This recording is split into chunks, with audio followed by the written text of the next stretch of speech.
I believe it's called Final Fantasy USA, actually, in Japan. That is how USA this game is. I believe it's Final Fantasy Adventure is the GBA name. Can't remember what its European name is. It might be Final Fantasy Legendary Quest or something like that. Mystic Quest Legend, I believe, is the European name. Mystic Quest Legend, that's what it is. And here they are. So they will not be starting their personal time. Oh, maybe they will. Some people will not be starting their personal timers for the race until the fight starts, as there's nothing before this fight that changes the time. So you're gonna see that. I actually think he's just having trouble with his timer. Oh, okay. So there's two different timings for this game. One is the race timing, which starts on go, and then the leaderboard time, which starts on the battle starting, the first battle starting. As nothing before this, you can just mash B, and it'll always be the same every single time until this fight. So looks like both runners got a miss against the behemoth in the beginning. Oh. Yeah, you can actually die to this tutorial boss if you consistently miss. You can die 100%. Multiple times to the tutorial boss. It's now, luckily, deaths in this game are not costly. You can retry every single boss after being defeated. It literally just restarts the battle to the state that the battle was at when you started. This is a very simple RPG. It is literally on the box written as "This is for beginners." Now, with that said, this game isn't easy. It's actually somewhat difficult, especially in a speedrun setting. Yeah, and in a speedrun setting, we're going to be actually taking advantage of something from outside the game, or from outside of their current game. So there's a glitch that cannot be avoided called the resistance glitch. What it is that it looks at whoever the last follower you had was. It takes their armor and resistances, and it applies it to your partners for the rest of the game. So no matter, you cannot avoid this glitch if you at all, unless you literally have a fresh cartridge. You cannot avoid the glitch. No, I think even if you have a fresh cartridge, you probably just end up with Kaylee 1's resistances for the entire game. Probably. So, for whatever reason, the character, so for example, we're going to be getting a partner called Kaylee. You can see it on both their screens. This partner actually has very weak armor and resistances, and your next hero will have some armor, of course, but it won't matter. It's going to be as if they still have Kaylee's armor. Yeah, so what the players did before the run started was they loaded a game at the final dungeon to get the last partner's resistances. And basically the run would be significantly harder if we didn't do it. We put ourselves at a gigantic disadvantage. It wouldn't be noticeable until about the fourth partner, where you're going to run into problems. But bosses, basically each of the partners has resistances to specific status ailments to make the run, supposedly to make the run easier. Now without that, I think that the initial partners can still get poisoned. I think you can get poisoned throughout the game, and I think that's the only status effect that actually affects the partner is poison, which we're going to encounter. Petrification. Oh, and petrification, that's right. The last partners do not have resistance against petrification. So that's going to come up a few times. That's going to come up a few times in the late game. Poison will come up a few times in the early game. Throughout the game, but it's really only a detriment in the early game. So this game also has a mechanic called, has an auto mechanic. So basically all of the partners can either be set to manual or auto. We set it depending on what we want the partner to do. They are set primarily to heal. They really, really, really, really like to waste heals on you, regardless of the safety. Now, we also just saw the Meteor have a bug. There's another bug that can't be really avoided in this game. There are a significant amount of enemies that aren't undead that just die to life spells. And ironically, a lot of undead enemies, they are, for some reason, resistant to life spells. So we use that on that boss and a few others where we'll just cast life or cure and the boss will die because they're set to be undead. I'm not 100% sure the exact reasons why, but you saw it there. And we just one-shot that boss with cure. Life, sorry, that's right. Yeah, because he just gets one shot by the life spell. I believe that we'll be using Cure in this dungeon on the Flame Tyrannosaurus. Because he is also vulnerable, although he does look kind of undead, so it kind of works. But I see somebody bringing up the fact that DDRnoob has not changed over to numbers for his life bars. He still has the bars there. Oh yeah. I can't remember if that is a huge time loss or not. It's not that big of a time loss. You just gotta go to the menu. Probably go to the menu to set the text speed at 1 anyway. Yeah. I don't know. I've seen some runners run it like that because they like it better. So it must not be a major difference. But it does look cooler. I do like the old school gauntlet health bar look.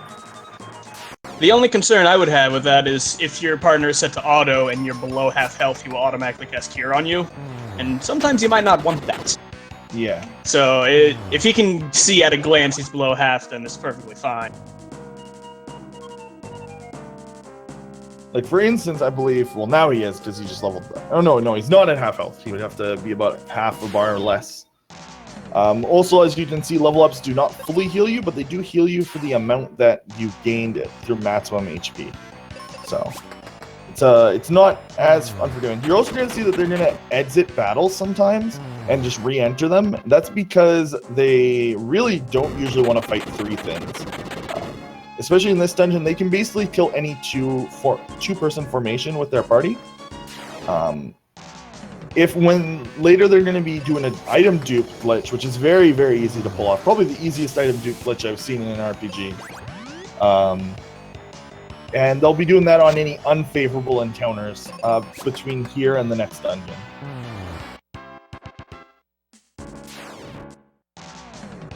The item dupe glitch is essentially just use an item with Benjamin, and then while your partner is on manual, back out of their command and then run.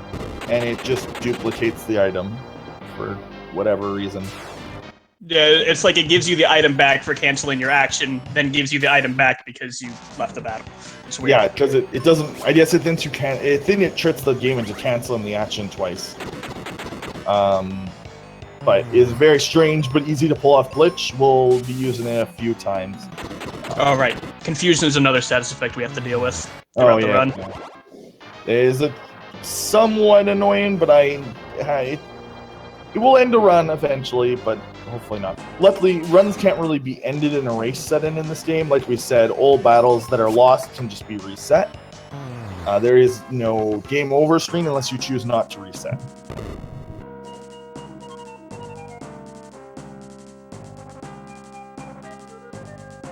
It looks like both players have picked up their seeds at this point, so if at this point, throughout the rest of the dungeon, they get in a battle with 3 enemies, they're going to go ahead and dupe their seeds. Yeah, and that will be the same for the next dungeon, which is... Oh, someDDRnoob went too far down. That'll be the same with the next dungeon. They don't need these seeds until a little bit later into the run.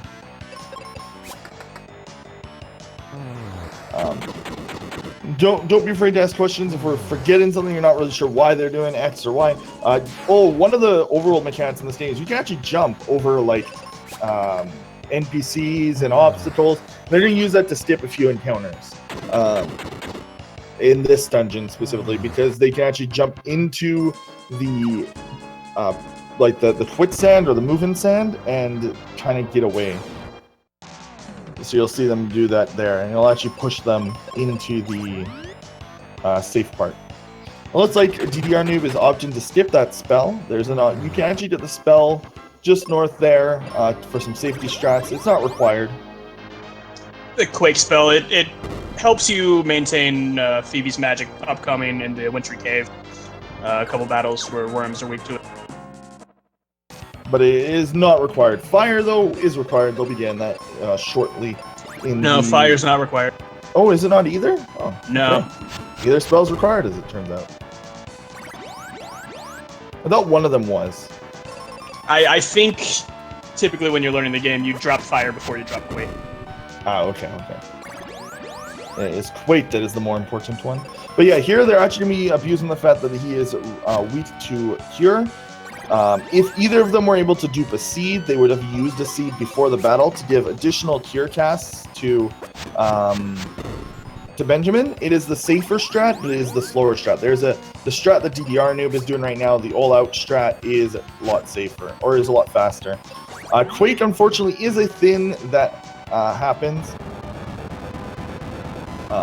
And you'll see it on... Oh, for some reason I thought that his level was 37 for a second there. But it is not. Yeah, so he can just continuously use Quake. You can see that on RPGChick's screen. And the move's called Ripper. I think it'd be very dangerous if you only have one person because it increases the damage like 3 times. Yeah, you definitely want to make sure that you res him. And he will use it more and more as he is lower health. So he can sometimes get you into a very long cycle of just reviving. I believe you also want to make sure that Benjamin's alive. I believe he'll lose out on experience if he's dead. I'm not sure. No, he still gains full experience, even if he's out of HP. Yeah, so if you're damage counting, you don't have to res if you know where you are. It is possible that RPGChick didn't have to res there. This is also where like the hero kind of finds out his destiny. He kind of found it out at the start of the game. An old man told him that he's destined. Ooh, DDR died right at the end of the fight. Ooh. Looks like Flamer's Rex went before Tristan right at the last turn. Yeah, and this game. It's a lot of deaths. It can be quite frustrating, but just because he has to redo this fight does not mean he is out by any means. There's a lot that can go wrong between here and the final boss. Yes, this game is home to the jerkest RPG jerkbird. Yep. They're also one of the longest segments, one of the longest RNG bases. There will be a section later that they could lose 10 minutes. And that's not even an over-exaggeration. That is how much time they could lose. Just completely out of their control, too.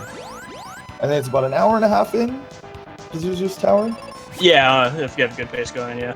Yeah, I think it's about an hour and a half, hour 40 in. And quite frustrating.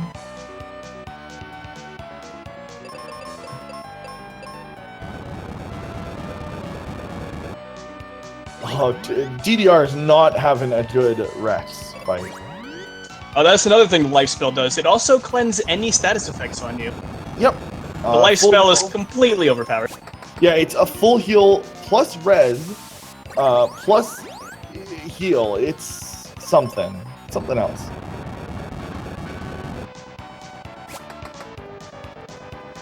TheRPGChick, I like this run already.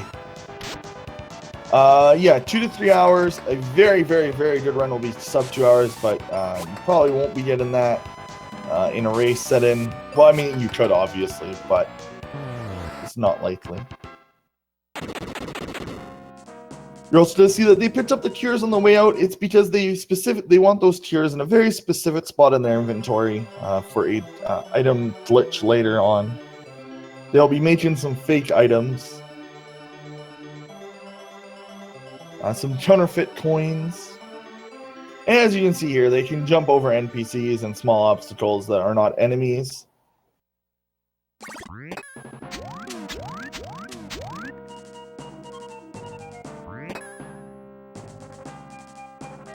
Very important not to forget that sand coin. I've got a running list of mistakes I've made. Forgetting sand coin is one of them. Mm-hmm. You get all the way to where RPGChick is right now, and you just don't have it. Yeah, that can happen. So this is an interesting little section of the game. You actually need a few coins to be able to progress through this dungeon. We'll be back here a little bit later on to get a little bit higher up through that tower. TheRPGChick did end up picking up Quake on his way out. Ah. So he will have that for the Wintry Cave.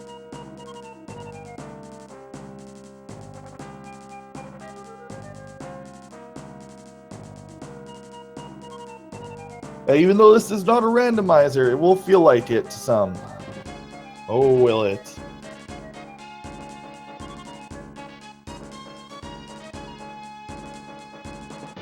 So they are going to Wintry Cave, which they'll be in their next little movement. There's actually quite a few items that are used in the overworld. You use axes to cut down trees. We saw that in the first dungeon. We'll be seeing that a little bit later. We used bombs in the next dungeon to blow out obstacles, and we'll be using that in Wintry Cave as well.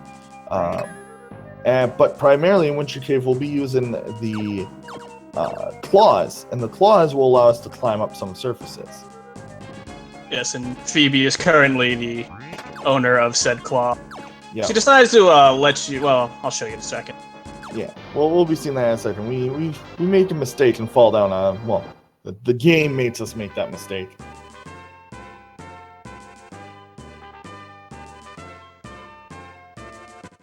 Phoebe's a little bit of an airhead.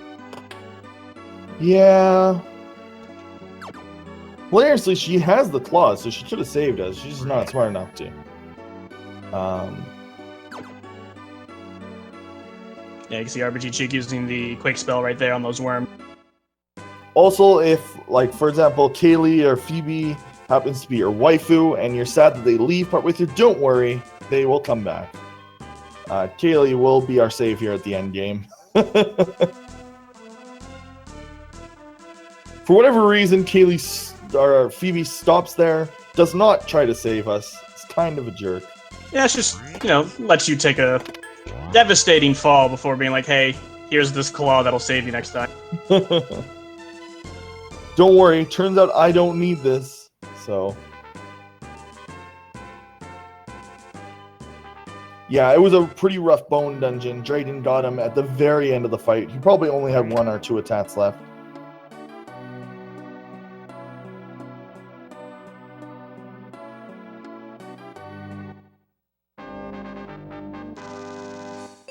It's a pretty trolly fight. The next boss isn't as bad. Flame Rex is just bad because you have one of the worst partners in the game with you. Justin's not good for anything. Yeah, he has a life spell. That's about it. He does have a life spell. It makes it so that his sections aren't too terrible. How long is the speedrun? Anywhere from 1 hour and 50 minutes to 3.5 hours. Yeah, it's pretty random. You'll be seeing soon. Well, I mean, we already saw somewhat, but there will be a section later on that is completely out of the runner's control for very, very large time difference. And now that you have Phoebe, a lot of going through the Wintry Cave, as well as the next couple dungeons, is managing her spells. Yep. The magic in this game runs on a spell charge system. You have white spell charges, black spell charges, and wizard spell charges. Her black magic spell is fire, and her wizard magic spell is thunder. She has 10 and 5 charges of each of those, and ideally you dupe 2 seeds for the entire game. You'll be using one a couple battles away from the end of this dungeon, if you do everything properly. And that'll let you run through until the end of the next dungeon. It's also very important they do not use their last seed until they pick up heal potions. Yes. Now, thankfully, they can actually use their seeds to revive any HP. It'll just take time, and they would have to go into an encounter to dupe. So they do actually technically have infinite MP if they want, by just using the dupe trick. It is a nice little thing about having that trick at your disposal. But obviously you don't want to do it because it wastes time. Mystic Quest! So after we use Phoebe, MP is no longer an issue. Yeah.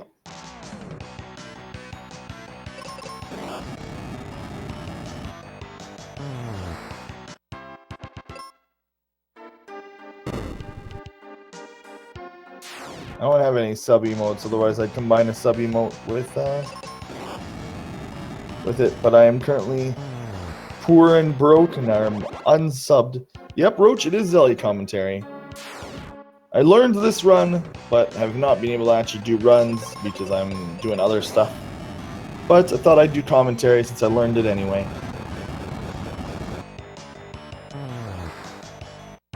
Although with a full-time job that runs me 3 to 11, it's a little hard to do.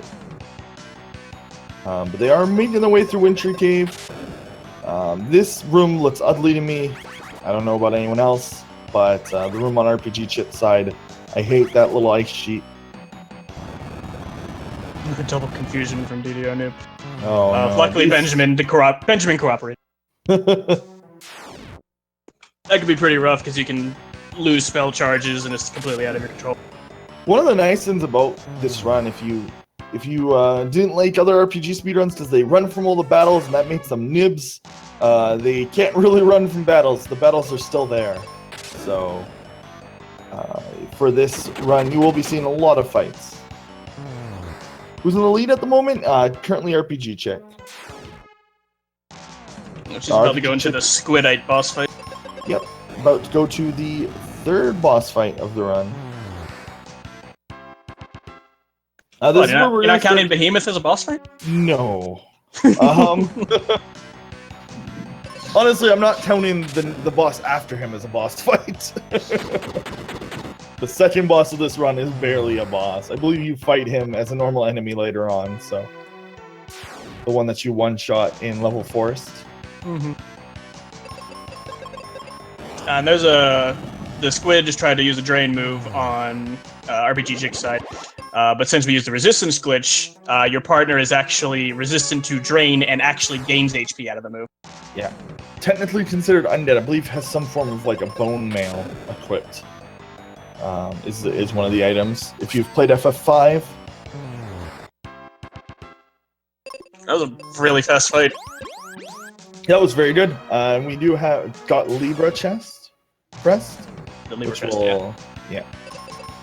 One of the the game. There were multiple crits from Phoebe over there, and her crits hit for like almost 700 damage. So yeah, Phoebe is kind of the first partner that's good, and luckily we do have her for a while, so she does not leave us like Tristram. Tristram's kind of a jerk. Now, one of the downsides of this is that we do actually have to walk back through most of these dungeons. This game is as much as it's a beginner RPG, it's got quite a few of the problems with later or with early RPGs embedded in it.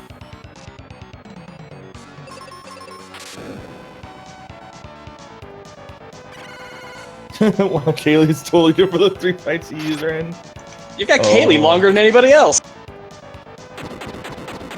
Well, the second time you have Kaylee.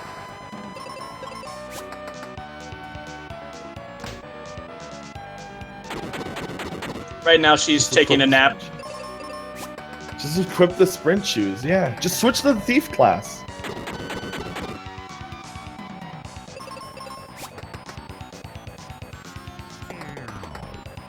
There's some story going on, but nobody cares. We try to avoid the story as much as possible. There's a lot of old men throughout this run, and we avoid the old men a lot.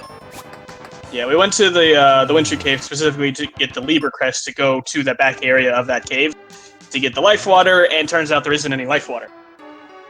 Yep, half of this game is about saving like people that like, thanks to us, were put in harm's way.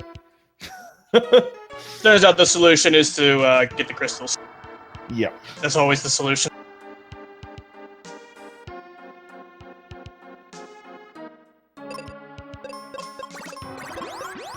Yeah, you saw how drastically the first area changed from being a barren wasteland to being completely forested.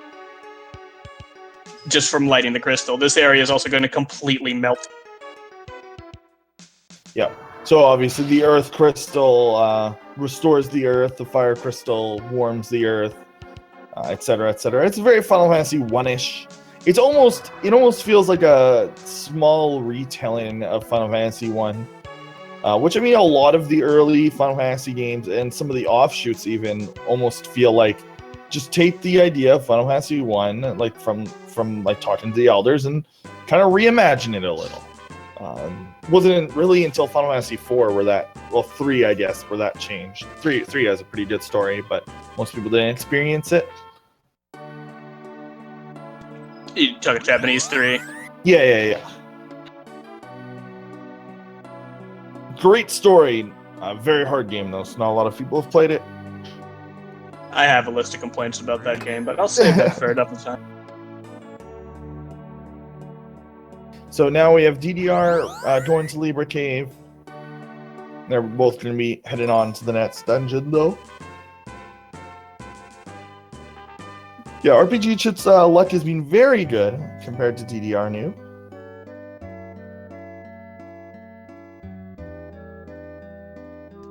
Yeah, you can see on TheRPGChick's side, they bring the life water back to town, and it restores one plant. Yeah. I expected it to basically restore, like, everything. It's like, well. But yeah, everyone's favorite block puzzles. The way you set up the blocks here, we actually skipped the entire right side of this section. They didn't intend for you to use the blocks this way. Well, for some reason, they didn't intend for us to use the jump mechanic that they taught us at the start of the game. That's what it feels like. It's like, yeah, no, we're just going to hope that you forget this mechanic exists for parts of this game. That's what it really feels like sometimes. I don't know about anyone else, but they definitely... I think that this is the next boss that RPGChick is facing. Yeah, the snow crab. So the snow crab is weak to axe attacks for some reason. So you'll probably see her... Well, unless she's worried about missing all the time, because Benjamin will miss all the time. And then also use lightning spells. Yeah, because she's just going to stick with bomb. Yeah, this boss is, I believe, considered... I think that lightning is strong against it, or thunder might just be strong. Thunder's just strong. He's not actually weak to it. And there's a confusion again. We're going to hope that Benjamin cooperates a little bit. Confusion isn't that bad in this game compared to others, just because of how few targets there are. Fights won't really go completely off the rails. This is one of the few RPG speedruns where confusion is actually an issue, actually, now that I think about it. Most games is not too bad. Benjamin just got hit for twice his max HP. Ugh. Yeah, Benjamin is, he's not going to be the star of this run. It will be his friends. He will be massively underleveled the entire game. Also, would like to point out that the Blizzard animation in this game is amazing. Just putting that out there. It is literally just creates snowman on enemy. It is. And yeah. Phoebe decided to upgrade your bombs at the end of that fight. Not when you first needed bombs in the Wintry cave. She was holding out us this whole time. Yep.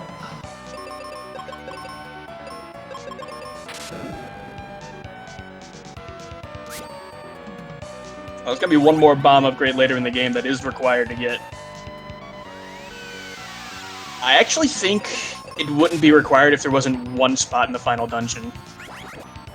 Not that we wouldn't get it because it's way stronger, but... Yeah, I mean, bombs are kind of key in this run.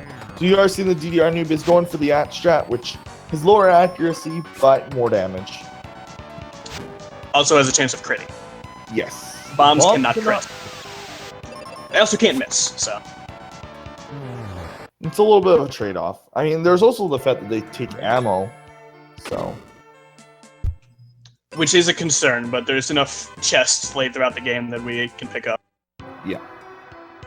Which is actually another reason why you may want to avoid using bombs in that fight, as if you are worried about bomb usage.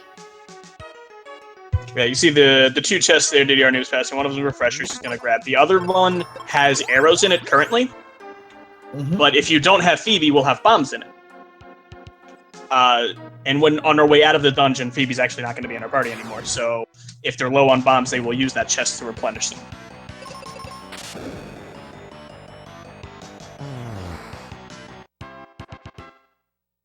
Oh, and right, the enemies in this dungeon are invisible. There's not random encounters, they're just invisible. Mm-hmm. There's actually a key item to the right of the entrance that displays them on the map, or the overworld area, but we don't need it. Yeah. We just know where everything is. Also, you're gonna notice that like you're gonna see battlefield like as a location, throughout this run. Just a bunch of battlefields. We will never ever go near them. We go to one battlefield. Yeah. Can't remember the reason. I know that to do it, but we try to avoid them. They are just enemy gauntlets. It'll be immediately after this dungeon. It's to get the exit spell.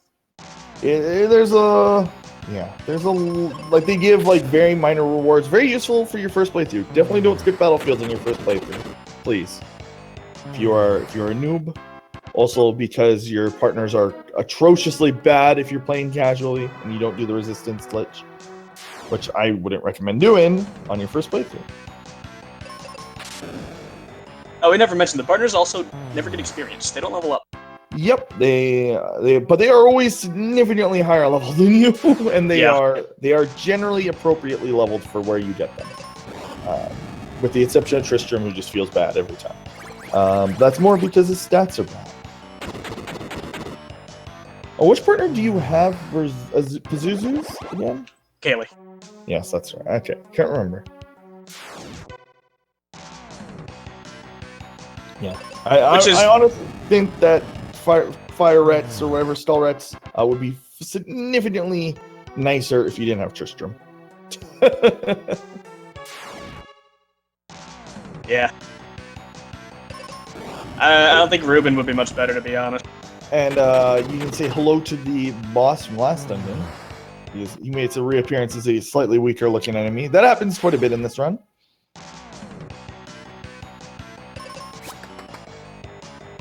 You get the gathers. Eyeballs are weak to bombs. There's so much of the fact that you basically just have Phoebe defend Benjamin and have him throw a bomb. Different formations in this will require like either being manual or auto or different spells. The gathers are also weak to lightning, but we don't exactly have a lot of lightning spells to spare. You can see on TheRPGChick, you can just put on auto for the Hagans, and she'll use fire on all of them. If there were any other enemies with the Sahagan group, however, you would have to put her on manual and then to cast fire on all, because she wouldn't do it in that case.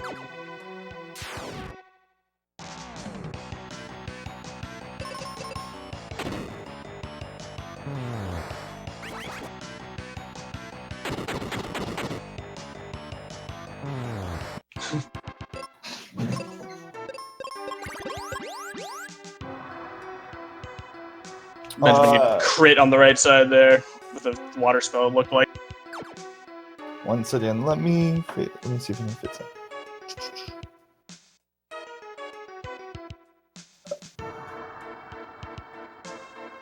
TheRPGChick is definitely catching up.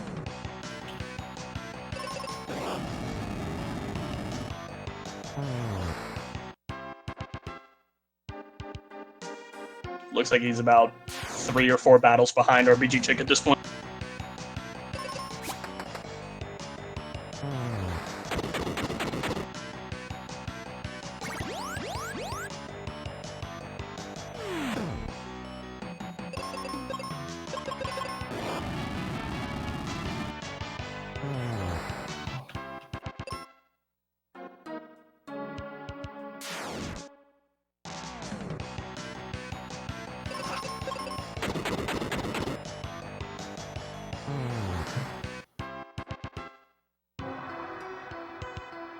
The birds in this dungeon are actually pretty dangerous. They can petrify you.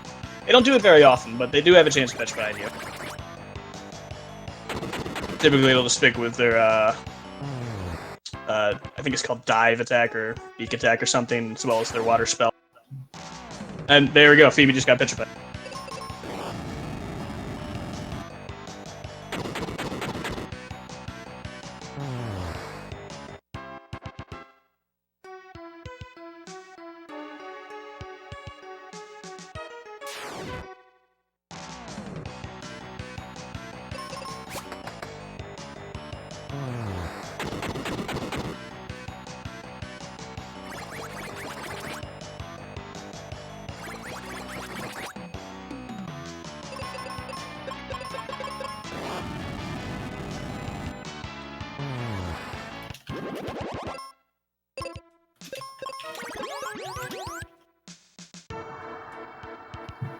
The Sphinx is one of those enemies where they are vulnerable to the life spell. So use a life spell on one of those bombs to take out the Gather, and then on the next round take out the other Sphinx.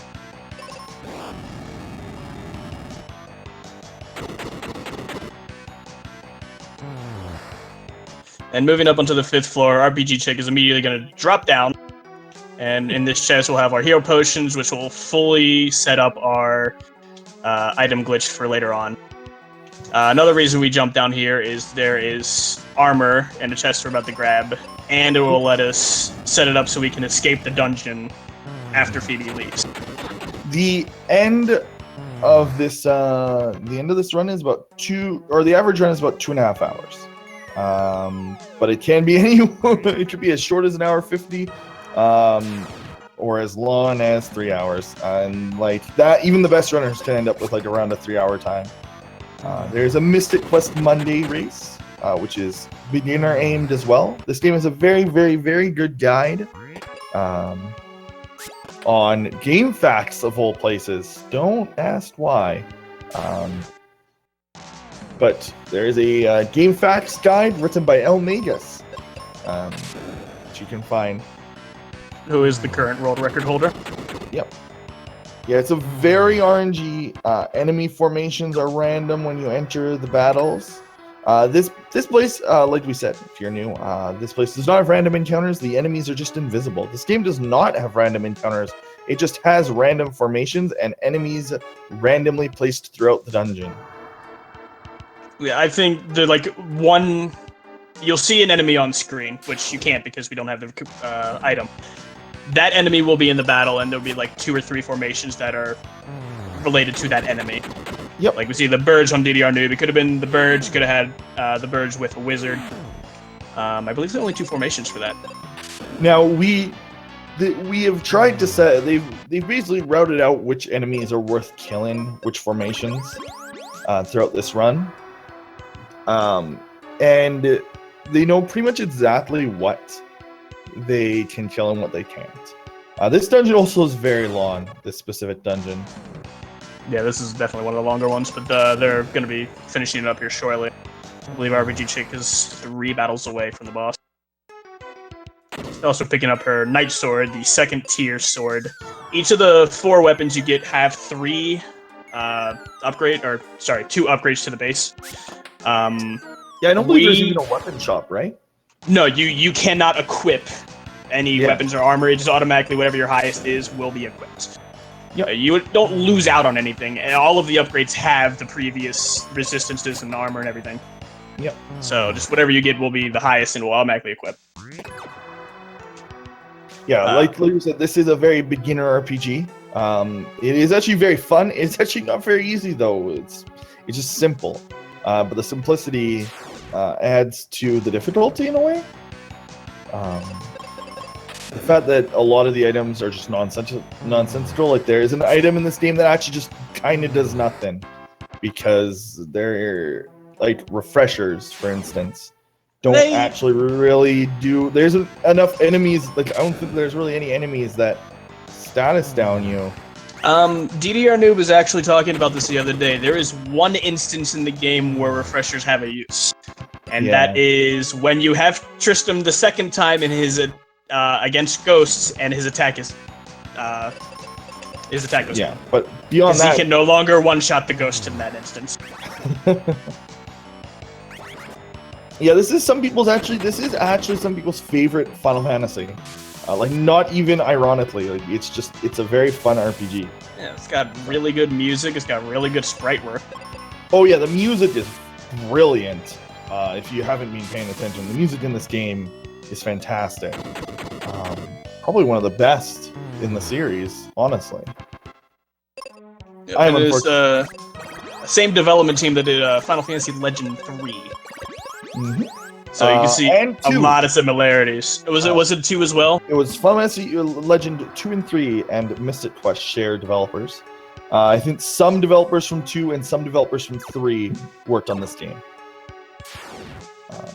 Which, if you don't know, Final Fantasy Legends 1, 2, and 3 are the Saga games that were renamed in America. because at the time, Final Fantasy was marketable. And they just renamed everything. Now, both players are both in the ice golem fight. You can see at RPGChick side, when you get him low on health, he will start spamming his drain move. He'll just do it over and over and over again. But that will just keep healing Phoebe. Oh no, not that one. No, not this drain. Yes, right, that's right. This one is actually not undead or whatever. Yeah, it restores a set amount of health to him. So I guess it's unique in that. Oh, Phoebe just got crit.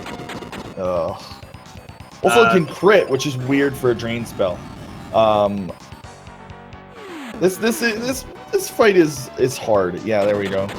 Also, I'm somehow watching the wrong stream again. There we go, fixed. But yeah, the boss music is amazing.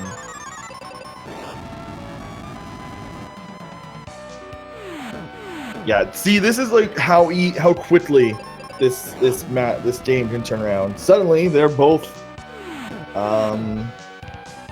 even. Yeah, assuming nothing goes wrong, then TheRPGChick's in the lead. Yeah, they're pretty much even. I mean, this fire spell probably will take them out. Yep. I believe that they killed the last boss a minute apart, and now they're going to be probably killing this boss at a completely different minute apart, if not more. This boss is kind of a jerk.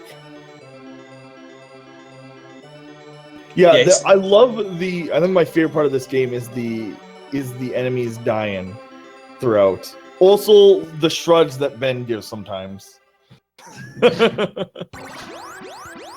Also, you do get a full heal at the end of this fight, which is very nice. Yeah, anytime you light one of the crystals, you get full heal. Which will only be happening 3 times throughout this run. We completely skip one of them. Yeah, this is almost this is, if in a way, with the weapons working in the overworld, it's almost of a beginner ARPG too. Like it's got the turn-based battles, but it's got like all the like kind of secret of mana, like interacting with the overworld stuff. Like the weapons having different properties in the overworld. So you can almost say that Final Fantasy Adventure had some inspirations from this game. Although calling that will get me stirred by Final Fantasy Adventure fans. I actually can't remember which mana game that is. It's Second Densetsu 1. Is it? Okay, this is the first one. I cannot remember if it was the first or if it was the second. Yeah, Secret of Mana is 2. Yeah. And Seiken Detsu 3 is the very popular one. Yeah. I'm still holding out for Square Enix to give us the collection. No, to give us the collection on the Switch. Oh, 1, 2, 3? Maybe. That might happen. It's in Japan, isn't it? Yeah. Yeah. Maybe they'll give it to us. They really don't like that series in America, though. Like, it's just not popular here, period. No. TheRPGChick skipped the bombs on the way out. He has over 10, so he doesn't need them. RPGChick will have to grab those bombs on the way out. They need it for the battlefield that TheRPGChick is currently at. Yeah, they're just gonna kill it with the bombs. Bombs are very powerful. Now, during this battlefield, they're only gonna fight single Fanquids. The only other formation is a Sphinx and a Fanquid, and it's pretty much guaranteed to be an unexpected encounter, which you see right now, and the first turn for the Sphinx will confuse you. May as well just run away and start over. Yeah, if I remember correctly, this is kind of where unexpected encounters start to happen. They weren't really a threat before this. I think it's based on the level that you are. Yeah, so it starts to become a problem here. Especially because you don't have a partner to raise your level. Yeah, the partners are kind of what keep the unexpected encounters away. But yeah, they are doing this for the exit spell. Probably has a nice little side effect of... it probably has a side effect that isn't as important of raising Ben's level. Yeah, we're gonna... At the end of the game, we're gonna be somewhere between level 21 to 24. I can't imagine anybody would go above 24. 24 is pretty rare. Yeah. I'd like to see many different tournaments. I mean, that's why I'm glad that this channel exists, and why it's grown. Like, the fact that it's grown to the point where we can have 2, honestly. We're having a Bill and Ted tournament? Oh, man. No, he said that's the only tournament he doesn't want. Oh, I see.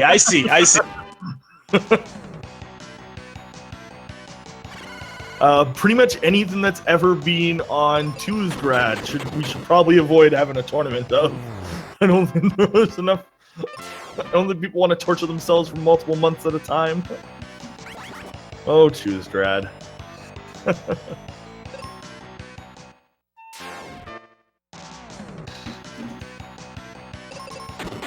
yeah, we're just basically making some sushi here. Just blowing up. I just noticed DDRnoob is switching to a sword before every battle. I wonder if that actually helps you not get unexpected attacks against the Vanquished. I have no idea, but I did notice that too. I was confused about that one. Also, the Final Fantasy Mystic Quests sound as awesome as these OST is. There's like 12 songs, and the OST is only 40 minutes. So I've now rolled over into the Chrono Trigger soundtrack, apparently. just play Doom Castle on loop, man. It'll hold you through. Doom Castle on loop. That seems. Let's see if there's a 10-hour version of Doom Castle. I actually don't know where my YouTube went. I found it.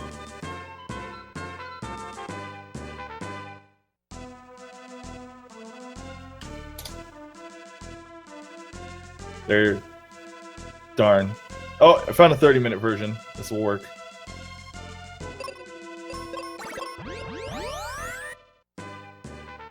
I just have some Blaze Blue music playing.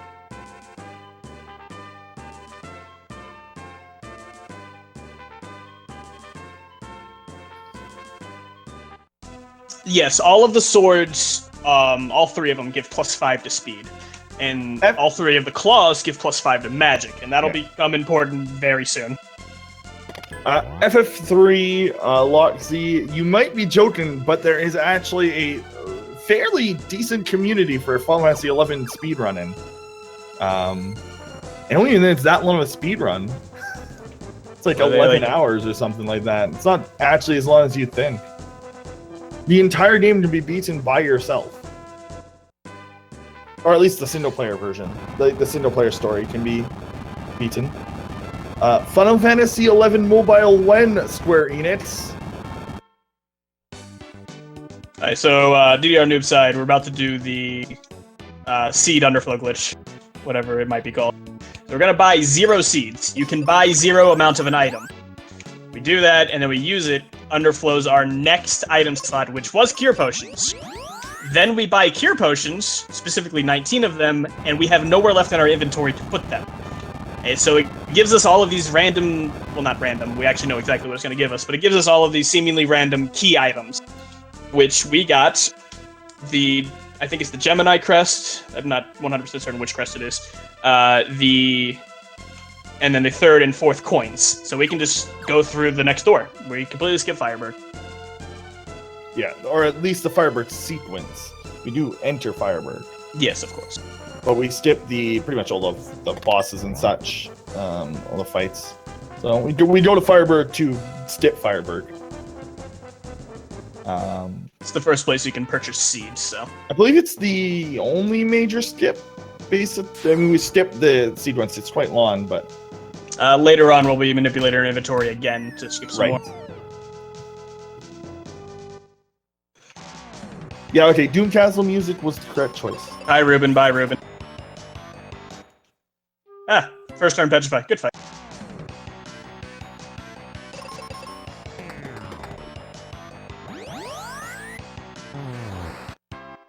Yeah, so the game expects you to have Ruben here.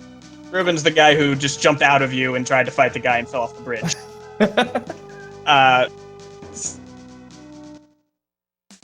And instead of getting Ruben, we get Tristram. Oh. Oh. Ooh. Now, this version of Tristram is particularly bad. He still only has the life spell. Like, you'd think, you know, how all the partners like get pretty significantly better when they rejoin you. No, not Tristram. He gets worse. Yeah, his level's higher, and that's it. Now, see, he's fighting 2 mummies here. Tristram crit. Okay. Wow. He actually did something. Yeah. If Tristram does not crit, it takes 3 attacks to kill the mummies. from Tristram. Tristram 2 actually did something. Yeah, see, he's hit the mummy twice now with Tristram. He's still alive. I believe that we will get Ruben back. Don't worry, Ruben fans. I believe that's his first time. But unfortunately, we are stuck with Tristram. Luckily, not for long. Yes, thankfully. Now that we have the exit spell, we're going to be using the exit spell on a lot of enemies to just clear them out of the fight.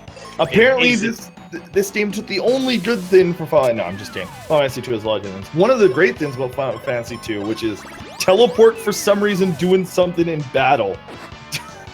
DDRnoob actually using those refresher strats. Stay a while and listen, friend. Look, my only love in life would be if Old Man was in Heart of the Swarm, or Heroes of the Storm. Decker Kane. Yes, please Decker Kane in Heroes of the Storm.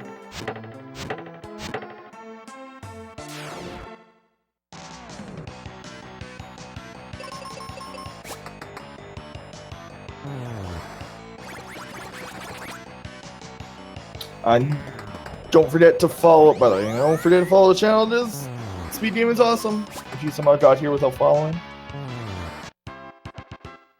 Alright, and now that we're done with that battle, we are done with Tristram. Yep. 3 battles, that's all it takes for us Yeah. to hate him so much. It's actually, like, very long, too, with it. Like, it's like, he can make so many screw-ups, even though he has, like, almost 1,200 health. Yeah, here we are. We are back in our favorite place on DDRnoob's side. We visit here a lot. Does that make it our favorite place? This place doesn't try to kill us, so I guess so. Just everything inside of it tries to kill him. I mean, it's not as bad as the other places in the game. You get to look at cool ninjas. Ninjas are cool. And ninjas are gone. I played this game after Dragon Warrior 2. That is an experience. And DDRnoob picking up the arrow spell, which will be used a lot over the next couple dungeons. It's a beginner Zelda for Americans. Actually, this game does actually have a lot of Zelda influences as well. A lot of the early Final Fantasies actually took a lot of Zelda influences. So anyways, yeah, go ahead. We get to the Deku tree, and he doesn't respond to us in any way. Fortunately, we know somebody who talks to trees, so we're gonna go get her. Which fortunately means Tristram goes away.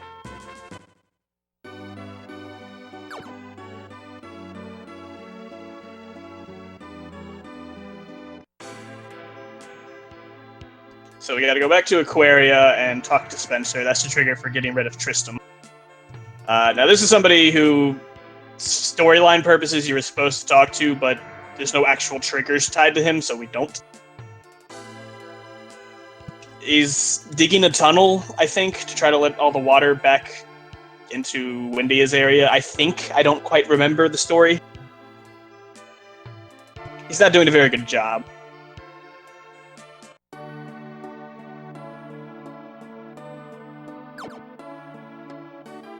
This game's quality is, like, graphically is, like, hit and miss. This game very well could have been on the NES, I agree. It could have been a late NES game. But there are some good sprites in this game in battle. The overworld is pretty drab sometimes. The only good thing Tristram does for us, he gives us the Dragon Claw, which he stole from us in the Bone Dungeon. Jerk. We'd have had a claw from Wintry Cave otherwise. Right. And then Phoebe is really bad with bombs. And collapses Spencer's tunnel. And then leaves you. Did I mention she's kind of an airhead? Yeah.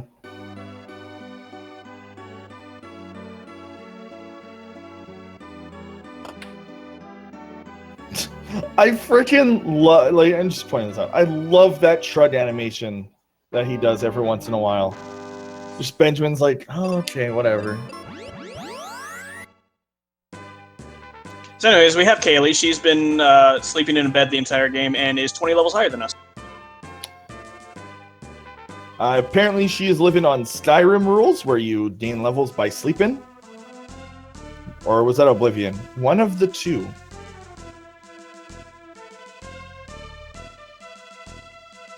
I can't remember. Apparently Skyrim also exists on the SNES.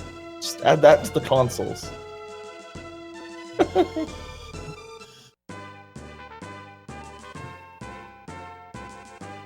It was Oblivion, okay. Alright, so now that we have Kaylee, we're going back through this area where we had Tristram, and it's going to be so much better. Yeah, both you, yeah, both you and Kaylee both have the arrow spell, and a lot of enemies are weak to it. Yeah, we'll be seeing arrow quite a bit throughout this run. It just happens to be a very powerful spell, and again, weaknesses. This game has very odd spells, like, that are good. Like, again, exit being a good spell in battle. Oh, I didn't note before, when you exit an enemy, you lose the experience for that enemy. Oh, yeah. I mean, that experience isn't really needed. It's just nice that we get it throughout the game. We don't even end the game at a very high level, do we? It's like 20-ish? Somewhere between 21 and 24. Yeah, that's right. And I forgot to mention, the first battle back here in Alive Forest, TheRPGChick was still level 11. If you're level 12, an arrow cast against two mummies with the Dragon Claw equipped, because that increases your magic, will kill them. But that's only if you're level 12 or above. So he had to... I saw him hesitate just a little bit there, because he was going to cast arrow, but then had to switch his command.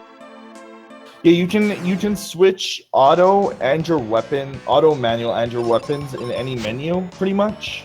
And you'll sometimes see that they'll switch them during, like, transitions, which is possible. There's this if you do it correctly.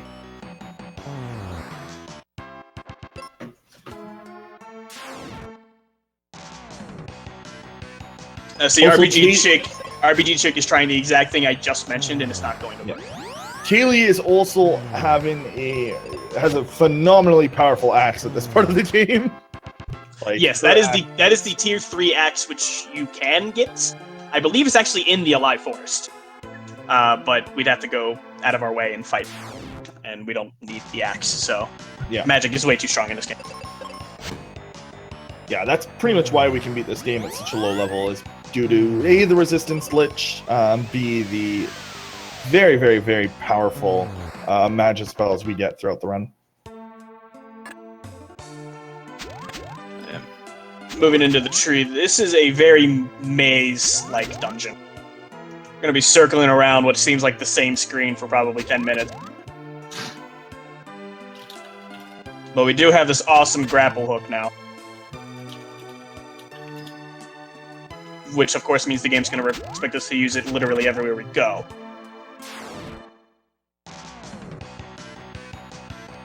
There is one place late game that requires the mega grenades. And that is in Doom Castle before you refight the first boss. We will be getting mega grenades after this dungeon.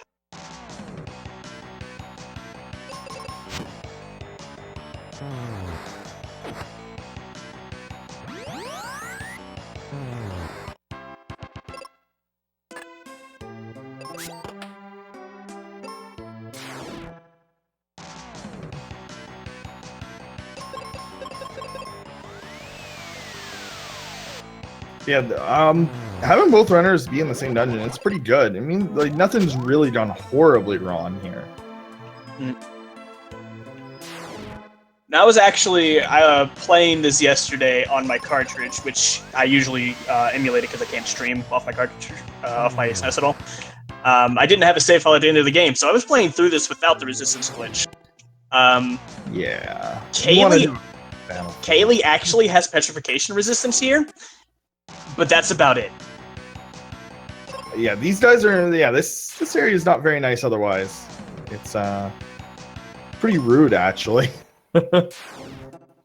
Actually, most places in this game, honestly, are pretty obnoxious without the resistance glitch. Mainly because, like they don't have the proper. Like, if you ever reset like casually, you're just stuck with that, with the resistance of whoever's in that save file. This game is weird. That glitch is very strange. Oh, missed the claw. Looks like DDRnoob's trying to reset all of his 3 worm battles, 2 worm battles. The 2 worm battles can be eliminated simply by multicasting arrow with Caleb. Otherwise, probably the fastest way to do it is to multicast arrow with both characters, but you have to sit through all 3 worms' moves, and their moves are pretty long compared to like a lot of other moves in the game. Mm-hmm. Probably adds 15 seconds just for the animations of the move.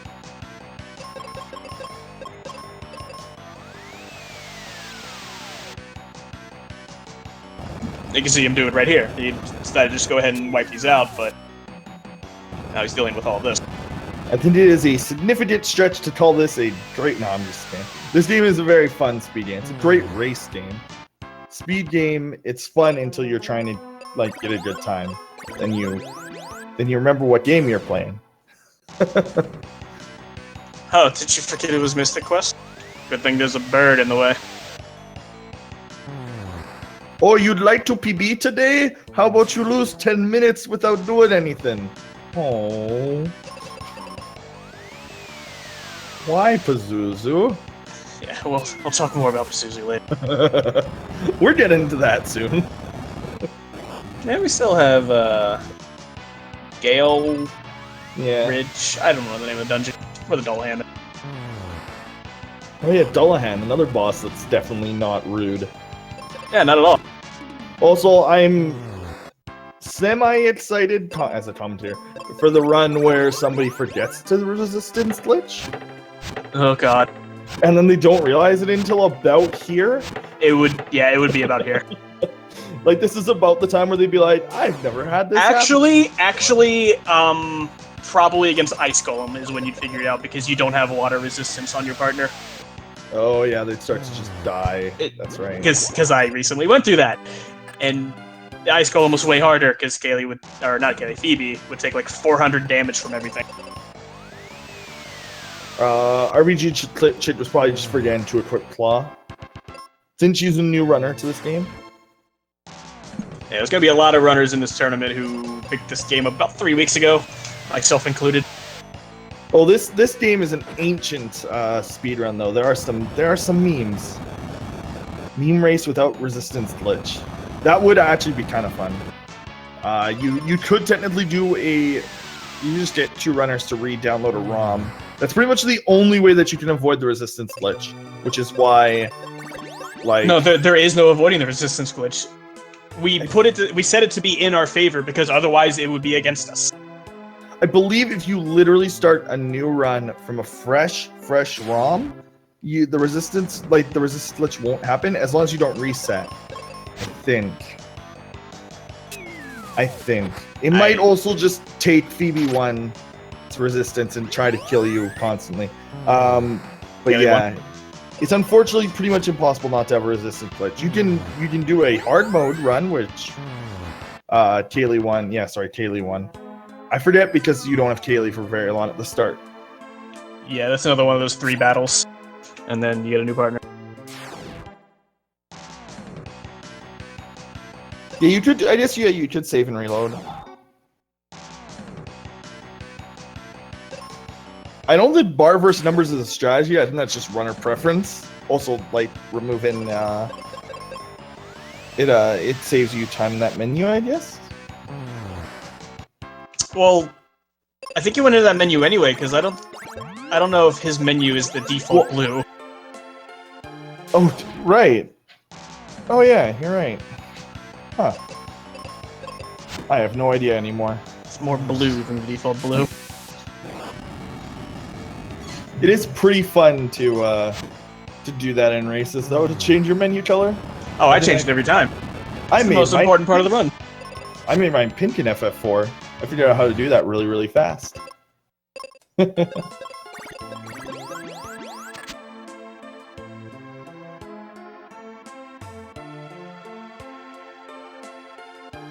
These wall sections here. Yeah, pretty fun actually, in my opinion. Yeah, they're pretty cool. It's just that whenever you let go, you fall down the wall, and you have to grab the next wall on your way down, or else you're gonna be backtracking quite a bit.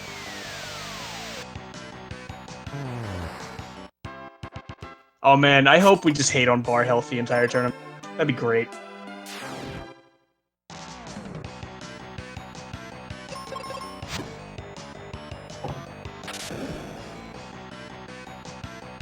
What about a hack that just randomized your HP? Just like from like multiple different games, like HP meters, just like solid bar, like multicolored bars instead of like the little dash bars.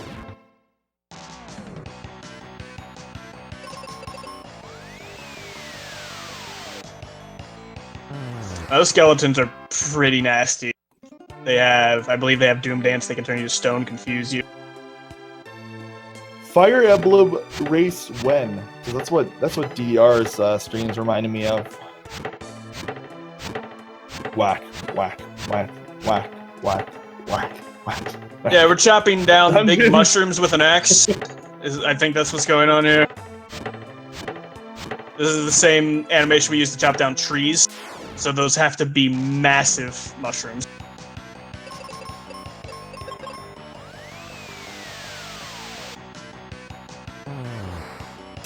The slimes. I forgot to mention, the slimes reflect magic. So you won't see any magic being used on them. The Dragon Claw has a chance of... the Dragon Claw does a ton of status effects. Instant death is one of them, maybe it's Petrification, I'm not sure. So sometimes you'll see the players will attack with just the Dragon Claw hoping for a one-shot. Other than that, they're weak to bombs.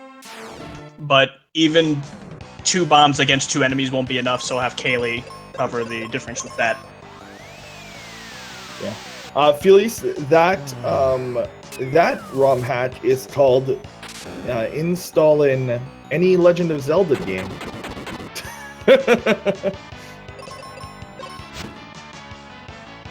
Or Symphony of the Night. Also, for people who don't know this game very well, currently TheRPGChick is slightly in the lead. Not by too much, but the difference is starting to be a little bit larger. Oh my goodness, not Quakes. Please no. Yeah,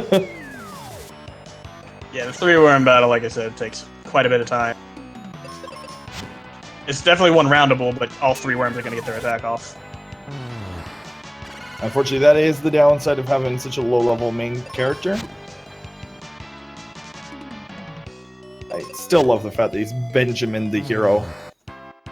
Just Benjamin. I think we had a few puns going around from Brosensha back at RPG Limit Break for that.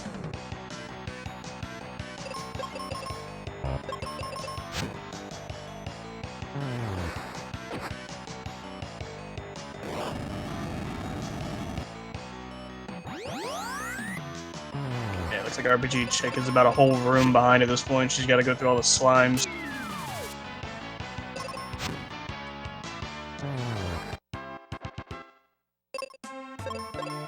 Is there much difference in player routes in this game? No, not really. This game is this speedrun's pretty well optimized, like movement-wise, on avoiding like encounters.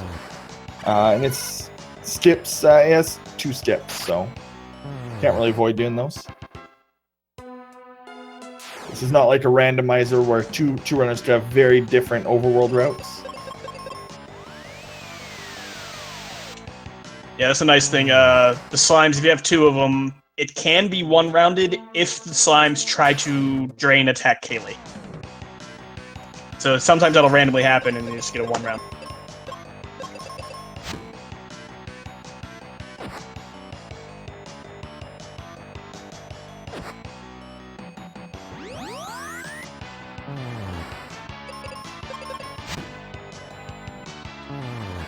Birds are jerks. I'm surprised TheRPGChick would use a claw there instead of bombs. A bomb against a single slime will one-shot it. The claw has a chance of one-shotting it.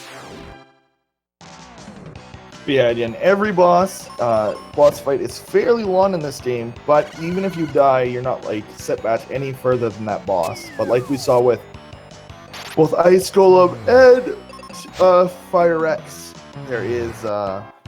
there's some things that can go wrong.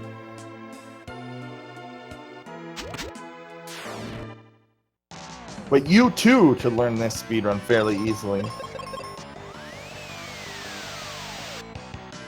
Just by following the guide.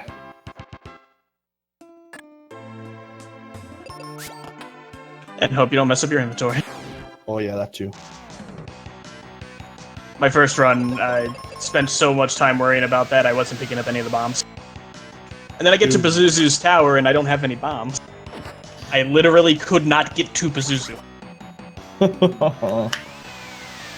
So I searched the entire dungeon for any chest that might have bombs. Took like 15 minutes.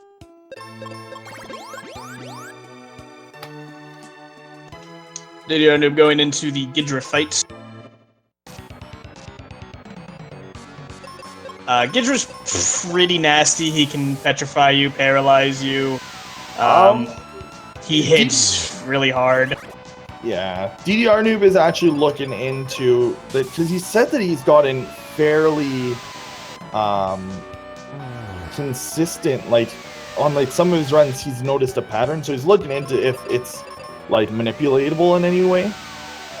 It might be based on like the frame, like it might be a frame based thing from when you enter the tower to when you talk to Pazuzu the first time. But as far as we know, it's completely unguaranteeable. Yeah, I do know for a fact that the frame you close the dialogue box with Pazuzu is what sets it. Yeah, but then manipulating that is like, what the... Yeah. I see Kaylee on TheRPGChick's screen just got petrified. Oh, and then he... I think that was a critical hit against Benjamin. I don't think he can hit that hard with that move. Typically speaking, if Benjamin's below 510 health, roughly, you're in danger of Kaylee being petrified and then you just losing. Yeah, and as with most Final Fantasies, Petrify is in fact, same thing as it always is, a game over.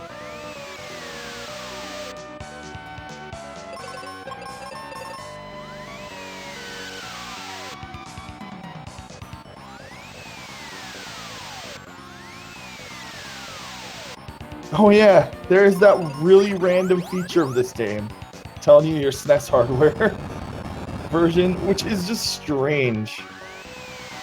What happens when you do that on like a BizHawk or whatever? I didn't even know that. That's my question. Yeah, it tells you the hardware number of your SNES, which is like very strange. TheRPGChick throwing a baby rage in the chat. Scariest head is the goat. Look at the trees in the background. Goon kid. What? What does it say? It says go on kid, but there's not a lot of space between go and on.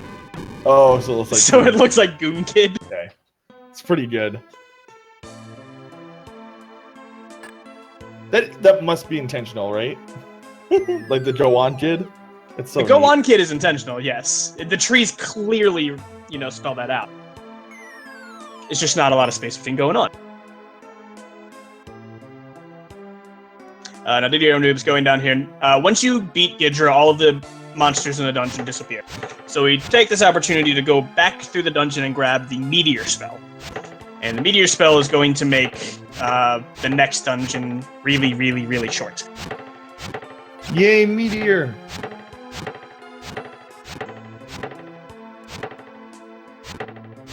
Meteor, the spell that is either extremely useful or extremely random.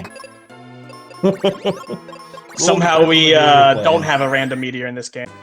Yeah, all the things that aren't random in this game. Meteor. But this game has flare? Does it? Yes. Yeah, we're okay. going to be picking up flare in Pazuzu's tower. Yes, that's right. I just don't remember 100%. It's like, because flare, sometimes Meteor is the game's flare. Very rarely, though. And this game has both. Indeed, you're picking up those mega grenades we were talking about before. You can warp to Fireberg and not have to worry about unlocking that dude's house. I think you need a key for that guy's house. We also pick up, and I think he's going to get it now, the Cupid Locket, which will give us resistance to a lot of things. I can't remember exactly what. It's like paralysis, poison, unless we already had that. Blind, for whatever that's worth. Star Tropics from Retro. That would be neat. But Retro's already said that they're working on a new IP. So whatever game they come out with that they've been working on will be a new game. No, not like a sequel. Which is why it was weird when everyone was like, is it Retro Studios doing Metroid Prime 4? No. They've already said that they're not working on a Metroid game. Oh, we never mentioned the clouds in the overworld. Oh, yeah. So, normally there's clouds covering the entire world, and they go away whenever you gain access to that area by, clearing out the last area. We never cleared out the last area. So the trigger for clearing out the clouds for the Windia area never happened. Right. So we're doing everything blind. Well, not totally blind. Luckily, it's not an actual barrier per se. Like, it's just like the trigger to clear it went away, but not. It's weird. We broke the game by creating some fake items. So.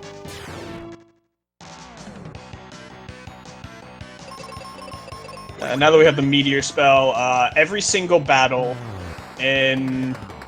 I can't remember the name of this dungeon. It looks like you use life. Normally I use arrow on one and then Meteor on all. And that is enough to clear out every single encounter up to the boss. Yeah, I believe that this game works like other Final Fantasies where the all targeted spells will do more or less based on the enemies on screen. Is that correct? Yes. Yeah, any multi-target spell will do more damage. Which is why the Rip Earth dealt more damage when you were single in that one fight, which is what spelled DDRnoob's loss. Also, luckily, NPCs cannot get in your way. You just jump over them. Jumping is slightly slower than moving because there's a little bit of lag when you do the jump animation. 1 frame per jump. Yep. Definitely faster than moving around obstacles that you can jump over, though. So, like, whenever there's an NPC in the way, you just want to jump over them, or a chest, if there's a chest that you can jump over, rather than walking around.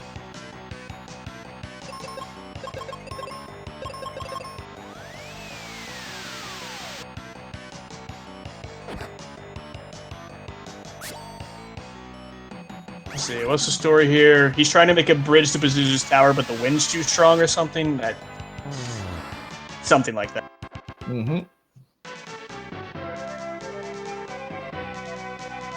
I don't know what I'm Mount Gale, that's the name of this dungeon.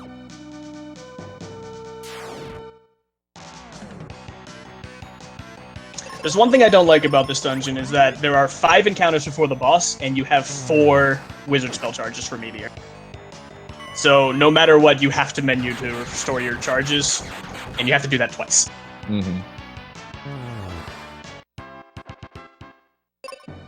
Because Meteor is by far the strongest thing you have against the boss. Yeah. Don't want to go without it. DDRnoob fighting said boss Dullahan, I believe. Oh, turn 1 Doob Dance on Kaylee. Oh man. Wow, good start. It's a good start. That's a meme. That is a meme. So this battle's unwinnable now, so you just have to die. Yeah. The Benjamin does not get the life spell during this run because we skipped the area that has the life spell. So there is no way to revive your partner. I don't even believe that you can really feasibly go back to it either. Like you can't even like you can't even like try to go back and get it. I imagine there's a soft lock in there, yeah. There's quite a few soft locks involved with the if you do things wrong with or if you skip. Well, there's a few other places you can skip, I believe, but the game soft locks due to it, like with the item dupe glitch. Yeah, upcoming is actually going to be one of those spots. They're going to be manipulating their inventory again to put an item in their inventory, but if they do it at the wrong time, they can't finish the run. Sun Coin, right? No, Sun Coin was earlier. We had to mainly we are glitching the Thunder Rock into our inventory. Yeah. I think there's like one item that we get a fake version of, so we have to pick up a real version of it because the game doesn't recognize the fake version or something. The glitch we did before puts the coin we need in our inventory, so we don't even need to pick it up. Oh, okay. Yeah, after Pazuzu is defeated, you don't even need to pick up the coin. Okay.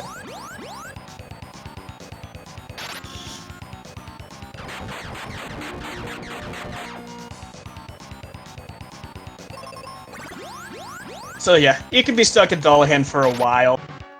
It's 1,000 damage against Benjamin. Good time. He has, 640 health. Doom Dance against Benjamin, that's an instant kill. Yeah, we are not resistant to it. Fortunately, okay, so since Kaylee was on auto, your partner's turn is not confirmed until it is their turn when they're on auto. So Benjamin died, and then it was Kaylee's turn. She cast life on Benjamin, and then it was Benjamin's turn, so he still got his meteor off. Also, for whatever reason, I guess we kill the horse and then Dullahan, because that is what this animation looks like. Because Yes, the horse just goes away. The headless horseman with his headless horse. Because the horse also had no head. Yeah. For whatever. This game has some weird animations, but they are great.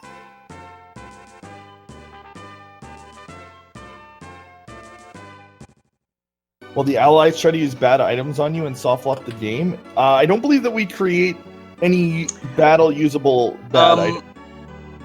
Yeah, no, if you use the coin in battle, it's soft lock the game, I'm pretty sure. Yeah, but they won't use it. They won't use it, because their AI is really only programmed to use healing items if they don't have a heal spell available. You can actually screw up your game, your run pretty royally by picking up the cure item, the cure potion before Tristram leaves your party, because he will use them, and he will use them aggressively. It'll completely mess up your inventory. the Dullahan gets closer to you is how the animation is intended. Oh. He's like charging at you. Is that what it is? Yeah, yeah. It looks like he leaves his horse. Oh yeah. Like his horse. I guess you kill the horse, and then he's charging at you. Oh, okay. So that's why he looks like he's bigger. Okay. Because he looks pretty tiny actually on his horse there. Like his horse is big. Oh, poor horse. Man, yeah, that animation is so sad. We are definitely killing the horse first. Doom Dance. That is sad. We are rude people. There's gonna be a lot of Doom Dance from here on out. Yeah. The regular enemies will have Doom Dance.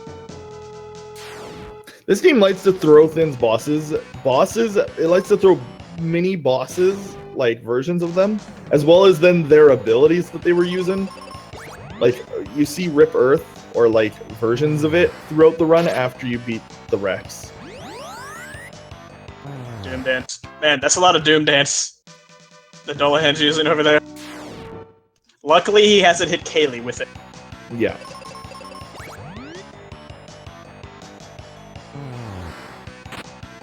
Alright,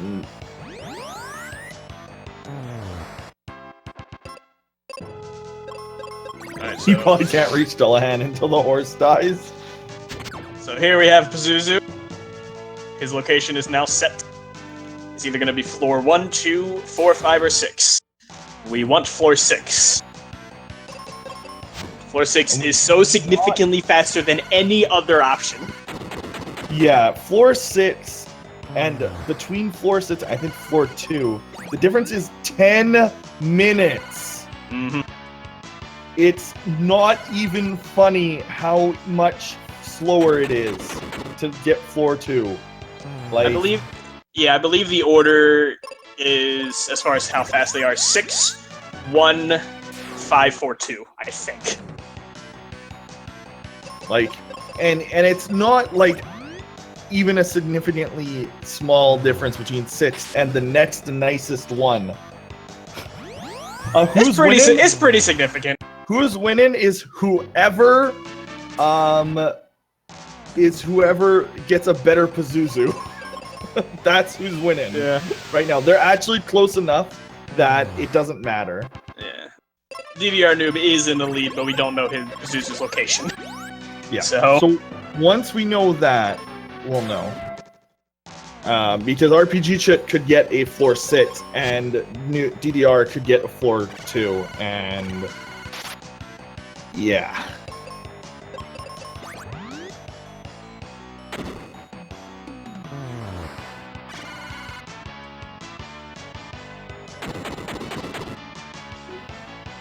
These beholders are also one of the enemies that reflect magic.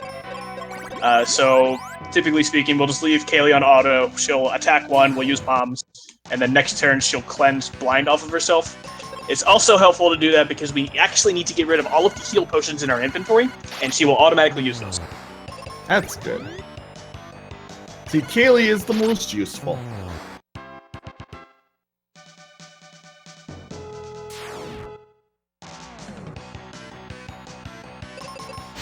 Obviously, we're using liberal uses of the exit spell on these birds. These birds are not jerk birds. They're quite nice. TheRPGChick is low on bombs, I notice. He needs at least 2 more to beat the game, I think. Maybe 3 more. There's probably a nice safety chest somewhere. Well, he needs at least 1 in this dungeon alone, so... I'm sure that he's got a backup plan if he ends up using too many. I think you can just buy him if it comes to that back in Windy. That would be bad if you had to do that. Well, I think you end up like right beside the guy who sells them anyway. Oh, okay. Because I think it's in the inn, and you have to go to the inn after you come back from max ship. So where are you, Pazuzu? Are you gonna be on floor 6? Oh, we still have some time before we find out. Oh, really? I thought we have to climb all the way up to 7 and then start climbing down. Right. That's when we'll find out. I thought we saw him on the way up floor 6. No, you don't. In fact, we do not check his location on floor 6 until after we hit the switch and move up towards him. Yeah, climb down. Yeah, this dungeon is not kind.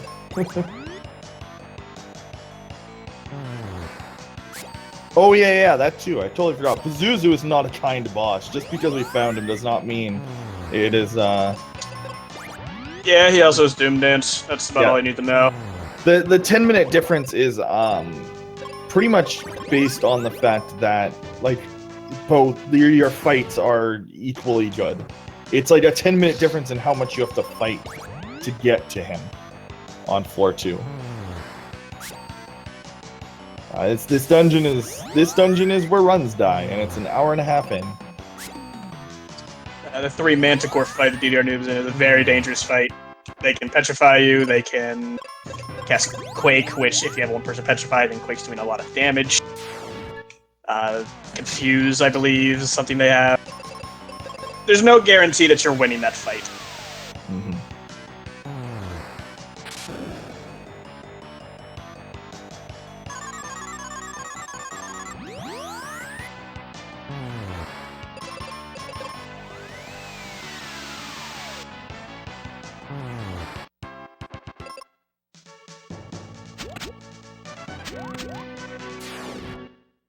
Low on bombs will remind some people of some randomized runs. Also, say hello to Dullahan? Question mark? Yeah. I believe he has Doom Dance. I'm not 100% certain on that one, though. Oh, but at least we can exit him out, so.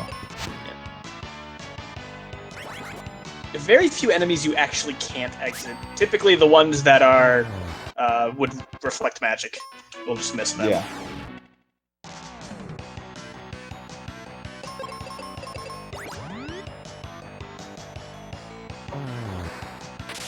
It's the Headless Horseman with his Headless Horse.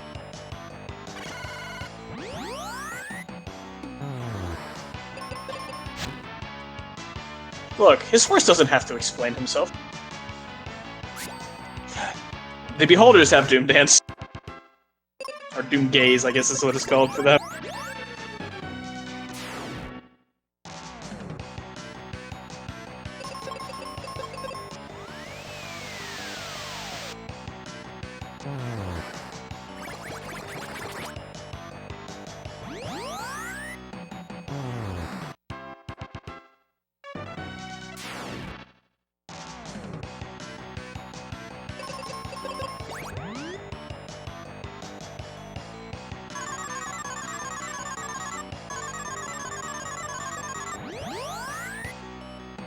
Huh.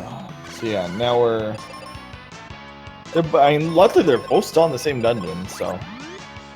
This is not necessarily, like, with really, really bad luck on Dullahan. One person could be on Dullahan, and the other could be fighting Pazuzu. Like, Dullahan can, in theory, just Doom Dance Kaylee over and over and over again. Yeah, every boss F, starting from Gidra, you can just get stuck on. Yeah. For quite some time. Thanks to just completely random occurrences.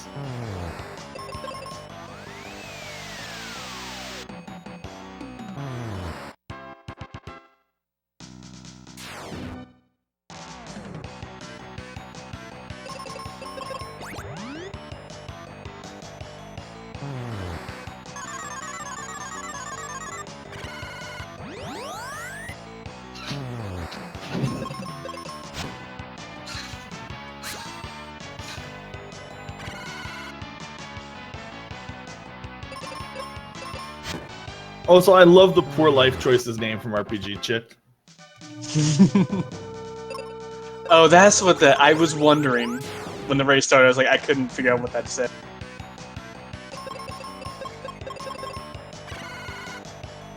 I can't remember where that meme started. I believe it's a Braccentia thing?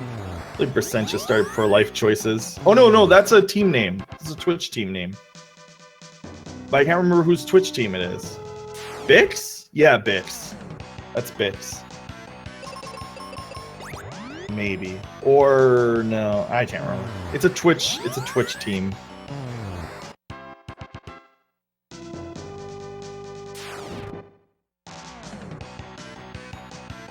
Well, the name is easy. Yeah, this game is limited to a 2-hero party, one helper that never levels up and just has very good stats and spells, and then your hero who you level up by like beating battlefields and getting spells from the dungeon. It's supposed to be a beginner RPG because it has a reset option. Your partner just does automatically, like in theory, the best decision, and it actually usually is. The partner is very smart. Can pretty much solo the game almost. Like I said, the partner comes with good stats and spells, which means you're excluding Tristan from the list of partners. Pretty much, yep. Luckily, we only have them for like one boss and a third of the battles of anyone else. Yes, but DDRnoob, pick up the Flare spell. Flare spell is so incredibly powerful. It doesn't matter that he's so ridiculously underleveled. It's going to be stronger than anything Kaylee has. Pretty much just like any flare spell in any RPG, it has such a high stat that it just doesn't matter. Alright, so hitting the switch and not floor 6. Oh. Okay, now we start. We start the pain.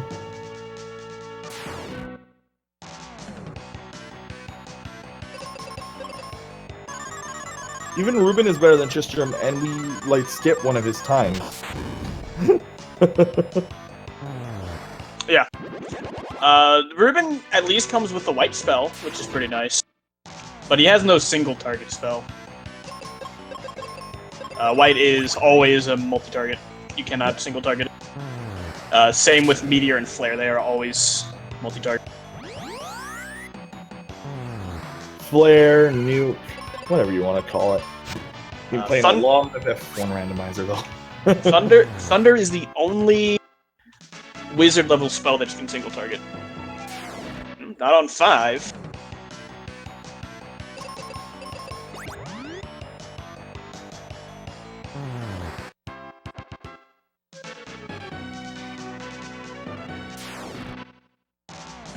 Well, to be fair, at the time, when it came to video games, Americans were not exactly very smart. They weren't the RPGs weren't selling well because they did require a lot more involvement. Like Final Fantasy 1 didn't do amazing, and neither did Dragon Warrior because they kind of were complicated compared to other video games at the time. I blame Marsh Cave. Strategy guide. Marsh Cave is way too hard for where it is in the game. Strategy guide. Buy 99 cure potions. So, what? That'd be like hitting the A button. A lot. Not even just the A button, just the way that the inventory sorts itself. Not floor 4. He's not going to be on 3 either, so we have a 50-50 chance on floor 2.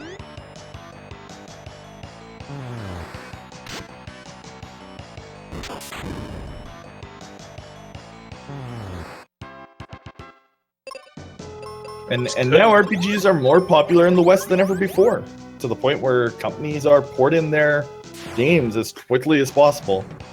Unless you're Atlas. They did take a while on Eastern Odyssey 5 to announce it. I was actually getting worried. Well, Atlas is notoriously antagonistic to the West as a whole. More like Europe. And just the West in general. But yes, more so to Europe, even more so. Luckily, they are currently owned by Sega, and Sega has been taking a turn for the better recently on that.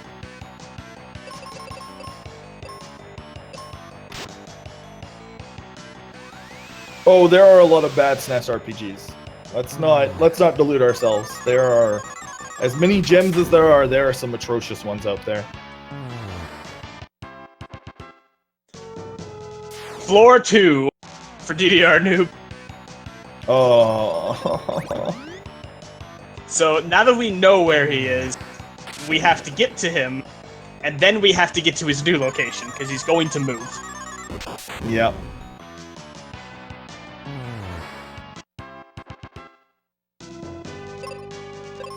Oh, Pazuzu. And your silly elevator.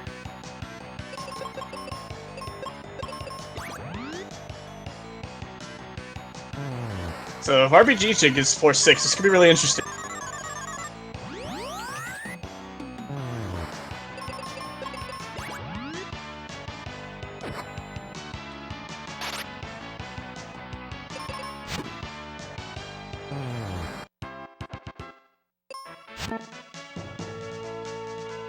Oh, DDRnoob. Poor luck. Yeah, I am very curious to see if we're going to see a 2 and 6. RPGChick's having trouble on a couple Lamias.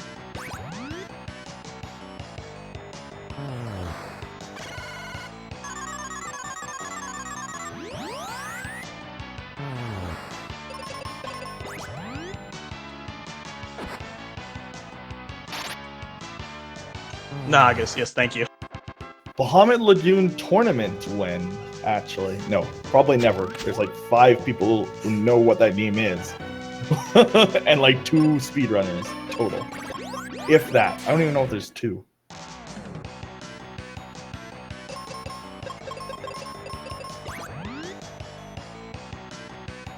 Alright, moment of truth. Not 4-6. Oh.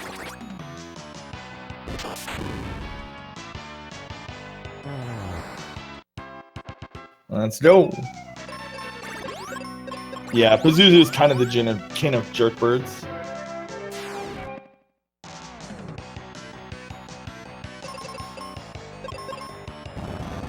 Is this really the first FF game to come out in EU? No way. Like, Yeah. Final Fantasy 1 never released? I think Europe got pretty shafted for a while. Well, I know that they did not get like really any RPGs other than like Terranigma.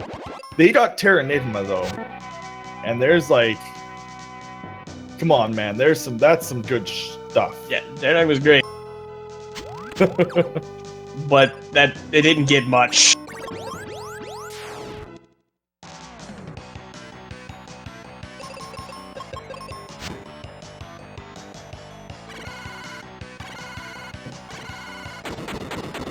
Okay, well, it's Final Fantasy Mystic Quest Legend, I believe. Oh, my chat just died. Am I still here? You're still here for me. Okay, good. Yeah, chat, just, I'm getting the sorry we cannot connect to chat. Reconnecting message. Yeah, there we go.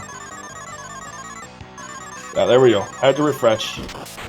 Guys, chat, you can't respond if I said you're broken. Silly people. They just wanted you to know. I can't read chat if I say my chat disconnected.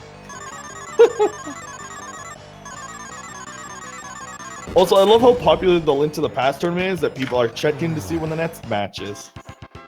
I'm actually kind of happy about that. We're up to the Final Four in that, aren't we? Yes, we are. So I totally get it. No, I can read it now. I had to refresh, guys. Relax. Yeah, Mystic Quest. Come on, guys. That's a pretty good game. Also, don't forget to follow Speed Gaming 2 as well. I didn't even know that there was a Speed Gaming 2 for a little bit until the Majora's Mask tournament started.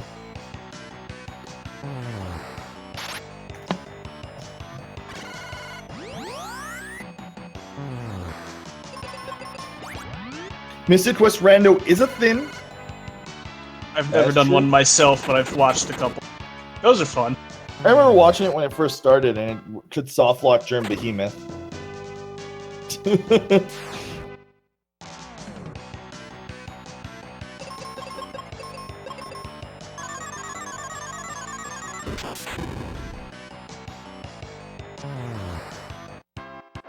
Oh no, where's Pazuzu for TheRPGChick?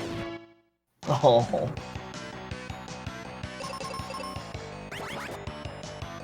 TheRPGChick is about to start his Pazuzu fight, but that's how long it took from confirming his location on floor 2 to actually fighting him.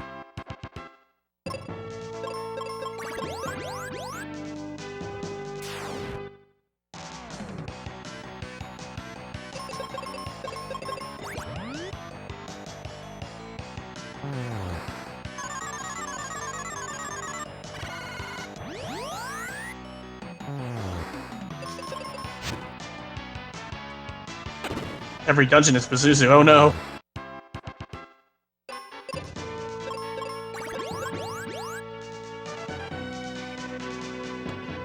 Oh wait, he's still on floor 2, so we're not even fighting him yet. We just talked to him. Yep. Also, I love how Benjamin is as frustrated as we are when Pazuzu teleports there. Yeah. It's like, so now what? Now that we've talked to him, he will move to floor 3. He has a set pattern as far as that's concerned. Yeah, the first teleport is not set, but patterns after are. If he's on floor 4, he will go to floor 5 after you hit the switch and talk. Ironically, Mystic Quest Rando could have less Pazuzu RNG. This is true.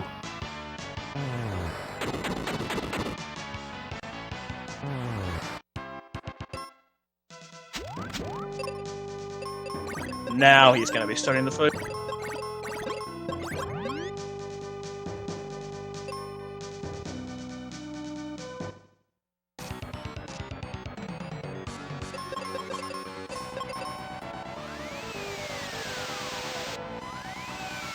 Immediately kills Benjamin. That's pretty good. No. Bless you. No, that was it. That was a laugh. I just saw a Twitter notification. Okay. Sounded like his knees. So, starting from turn 5, Pazuzu will use a move called Psych Shield. If you use magic on him during Psych Shield, he will reflect the full damage amount of that spell back to you. So the players really have to be paying attention and make sure not to try to cast magic on them during that time. So there's the Psych Shield. That's all the animation you get.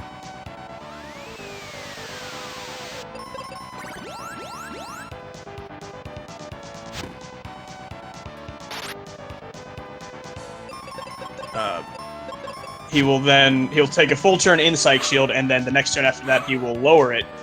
Benjamin will always be slower than him, so you can just go ahead and queue up a move for that. Kaylee rarely will go faster. No, Kaylee actually has a decent chance of going faster. Phoebe is rarely faster than Pazuzu.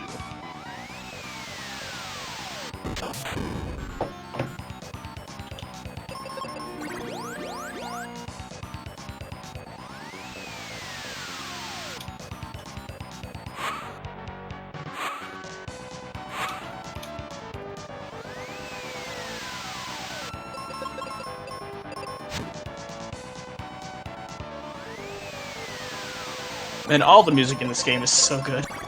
Yeah. Well, except for Windia, but... That's fair. It's a good theme. I like it. Oh, it looks like RPGChick got floor 1, which is actually pretty good. Because after she hits a switch on 2, she can exit out, fight one more battle, and she's there. So she's going to be going into the Pazuzu fight very shortly. Yeah, so they aren't too far behind. DDR did enter this place with a lead, so... It looks like he shouldn't have too much trouble killing Pazuzu here. He's very low. With the such a Pazuzu just nuking the party, which you can sometimes be a jerk. Luckily at this point, the auto basically means that Kaylee just auto heals you. You do need to be careful. I found out she will cast Arrow on a Psych Shield. Well then. Yeah. I haven't seen that before. Yeah, if she's not going to automatically heal, you need to put her on manual. Huh. Yeah. Pazuzu's near-death animation is quite grand. So DDR makes it through, lights the wind crystal, and ignores the chest entirely, because he doesn't need it.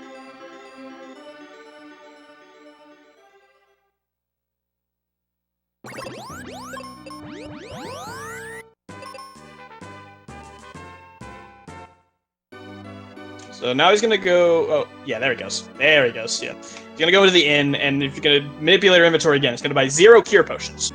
He's not gonna use them yet, though. And like I said before, for some reason you can buy 0 of an inventory and it'll put 0 count of that inventory in your... Or 0 count of that item in your inventory. Talk to Otto here. Ruben shows up, Kaylee leaves the party. You have to make sure Kaylee leaves the party. Or else you cannot finish the game.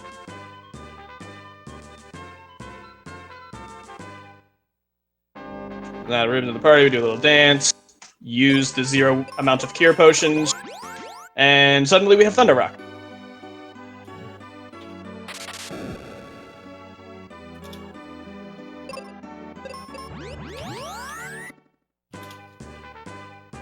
So remember when Phoebe tried to use a bomb to drill a tunnel, or to make a tunnel in here? We're gonna use a bomb to make a tunnel in here. For some reason, it works for us. Ruben's way better with bombs than Phoebe is.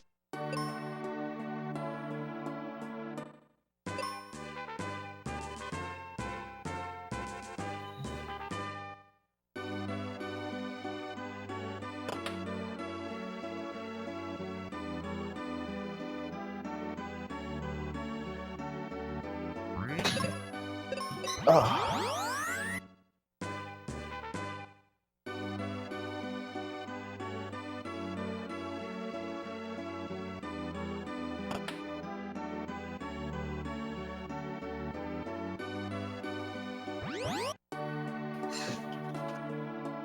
Yeah, sure, Phoebe's way better at magic.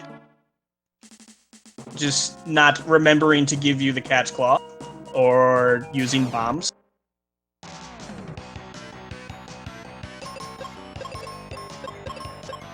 Or remembering to give you jumbo bombs the first time you needed to use bombs.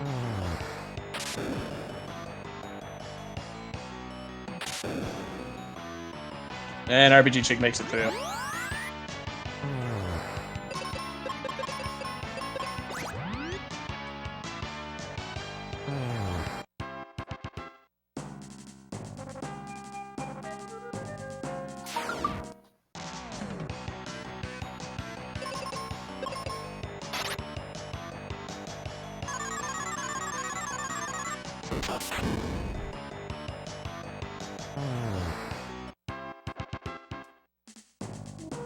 So there's not a lot of battles in Max Ship. There's like 5 of them, 6 of them, something like that. Ruben doesn't have any good single target abilities, so if we can, like for this, his white spell's also not strong enough. So typically we'll just flare with Benjamin and have Ruben defend so that Benjamin doesn't get doom danced.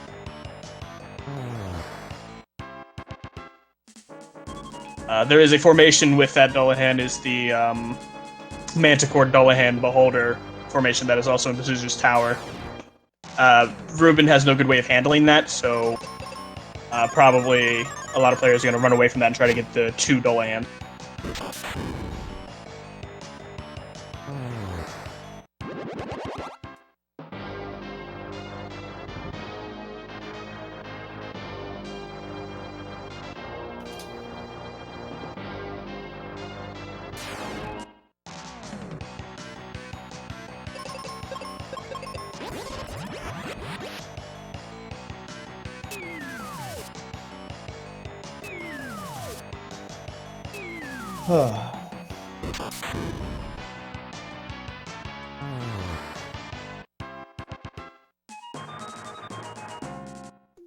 Finishing up Max Ship, make sure to pick up the Gaia's armor. It's another one of those really good armor items. I forget what resistances that gives you, but it's really good.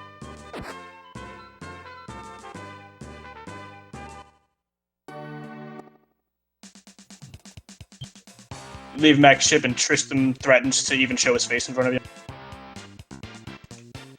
Get worried that he might join your party again. So what you're saying is that if I collect... What chat's saying is if I collect 99 really crappy cell phones, I'll eventually get an iPhone? If I underflow them? Or do I have to buy phones and then I get an iPhone? You have to buy 0 amount of phones. Oh. And then underflow them. I don't even know if my credit would allow me to buy 0 phones. No, actually, I actually have a decent phone. As much as I like to make fun of my financial woes, I do have a nice phone. Thank you for all our phone plans.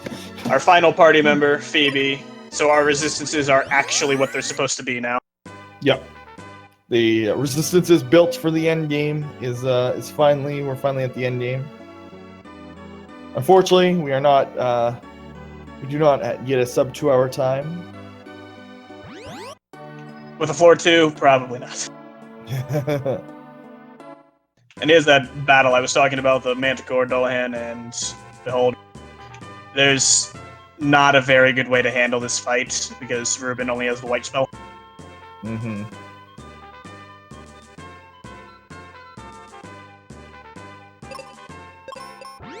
If you're wondering why this partner got so little showtime, it's because his launder segment is his first segment. Each of the partners you have has a short and a long segment. And we don't get Ruben for very long because we skip Firebird. So. Alright, so we said foot into Doomcast, so we got a preview of this music before. It's amazing. Yeah. Even if the colors on the RPGChick side are kind of flushed out, I'm not sure if that's what's going on there. I've noticed the colors were off the entire time, but they're really off here. The bottom right of the screen TheRPGChick has an Aegis chest. I'm imagining some players during this tournament are going to grab that. It gives you resistance to stone and paralysis, which are still going to haunt these players. But it takes about 1.5 minutes, 2 minutes to go get it. So a lot of players are also going to skip. But yeah, the refight against Flameless Rex. I forget what the refight's called. They didn't put death resistance on him, so we cast a life spell on him, and that's it. He's done.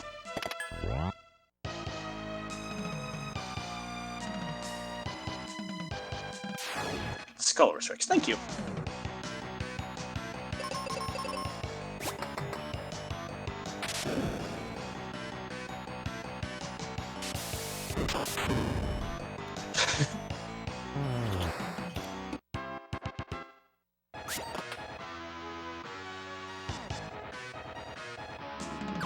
And each of these sections here in Doom Castle more or less mimic the areas that you went through in the game. This being the Ice Pyramid, for instance. You have the switches you need to hit with the sword, open up doors.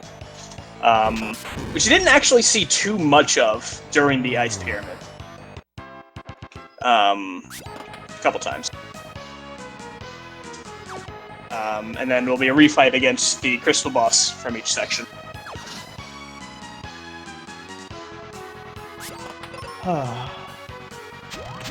Strangely enough, they also just put enemies from those sections into this area.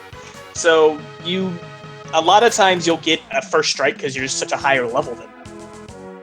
Yeah, it's kind of an interesting choice to not, like, they just didn't upgrade them. They're just enemies from that area. Yeah, that's the same Vanquid from the Exit Battlefield. Yeah.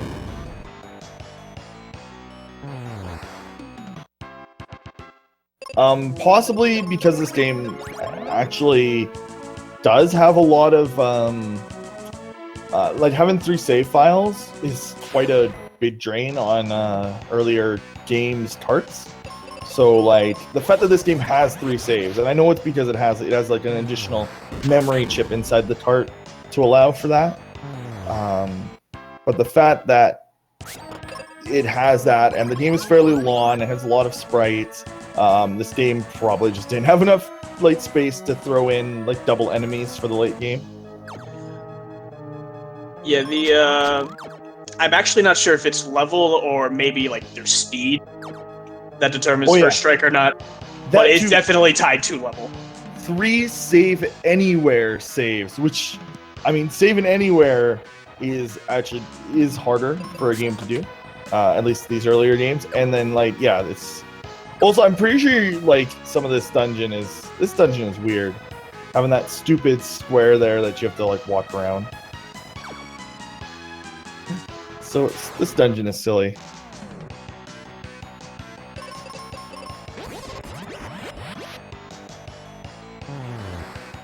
Both players now in Doom Castle.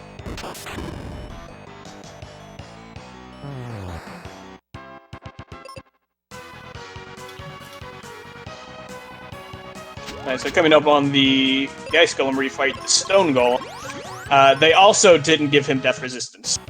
So I don't think the life spell works on him, but the exit spell absolutely does.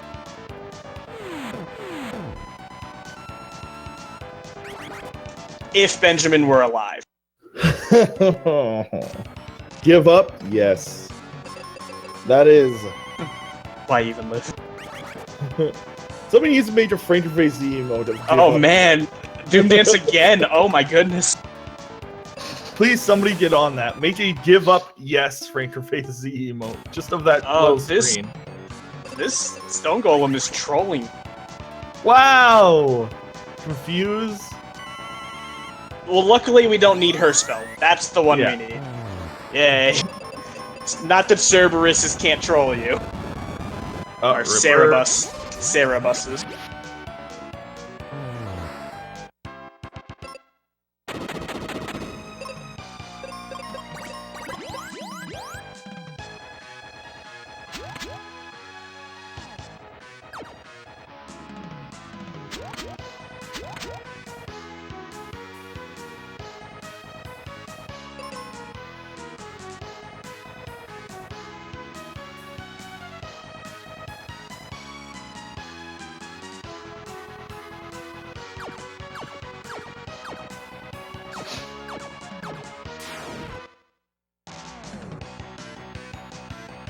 This is weird. I don't remember this section from the game.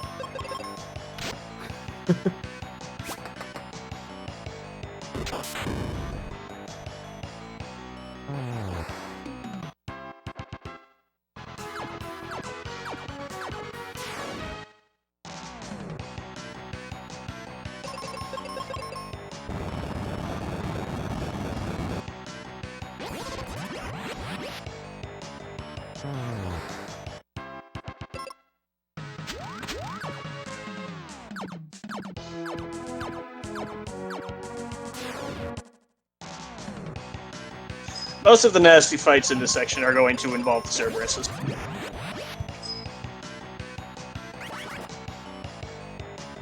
See right there, I just turned Benjamin to stone. I think they have stone, they have Doom Dance.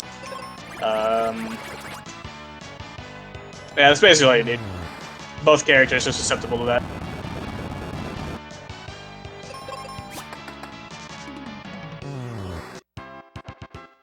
They are, however, incredibly weak to flare.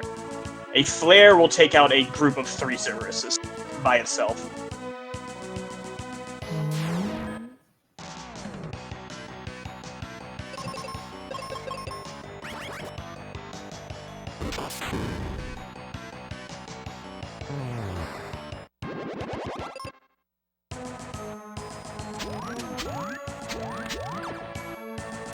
Hamburger, lasagna, 2 knives, and the letter G. I was talking about the walls in the ice area. Yeah. Huh. Yeah? It kind of looks like that.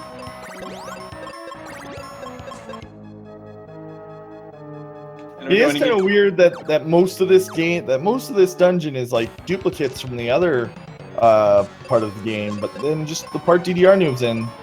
Never seen it before. It was weird that they make that decision. Yeah, when they made this game. straight-in. I never saw the straight-in before. Must be the only part that's new. Yeah, so the twin head fight, even once the ads are down, can be really dangerous. I think he can crit Phoebe over her max health. It's not looking very promising here.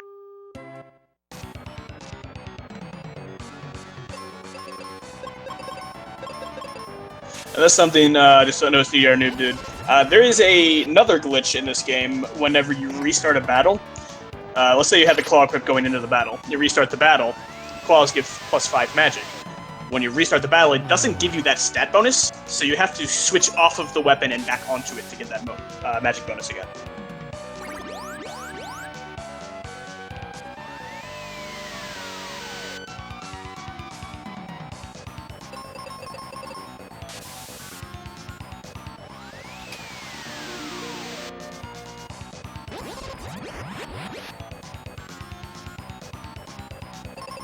Now, the sprites for the twin head are very interesting. Because, it's twin heads, got 2 heads. That's how that works. Well, we just chopped one of his heads off. With our magic, I guess.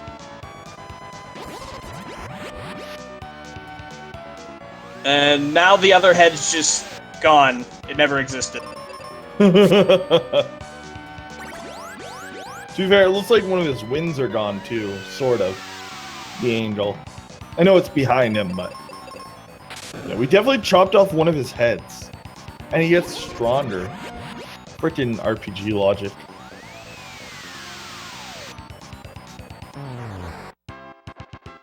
Wasn't too bad the second time around.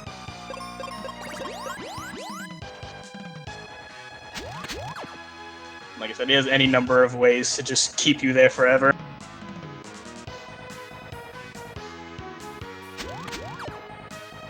And TheRPGChick's also in that area, so she's really not that far behind.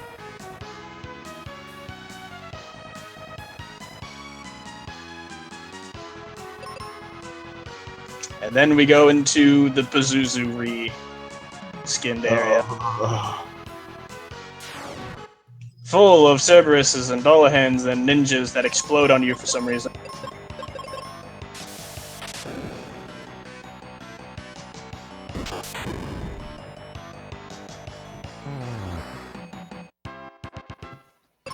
I love Warcraft odors, like two-headed odors, just because the dumb one controls the body, and the smart one is like the more powerful one, but that just makes it so much funnier. So the smart one has to yell at the dumb one to do what it wants. Like at the chimeras, they actually are resistant to flare. You can't use flare on this battle to one turn. Fortunately, white meteor is enough damage to take them out.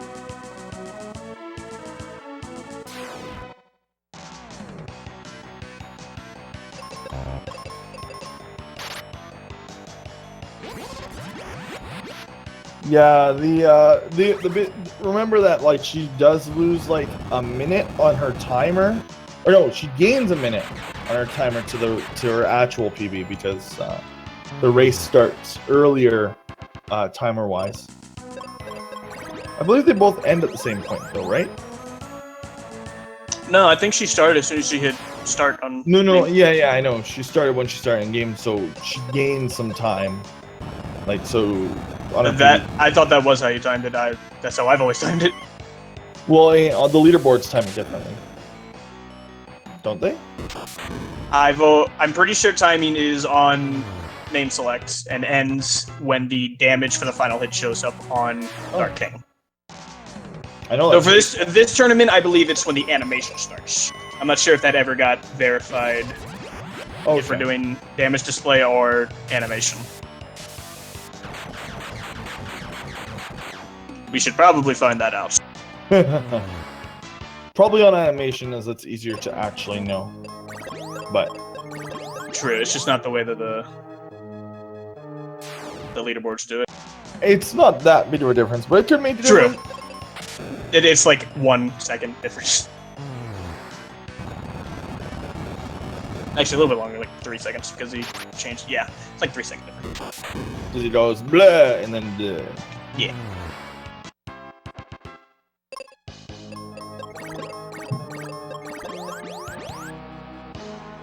Some people are currently wondering why it would ever be on damage number, because how would you know what the last damage number is?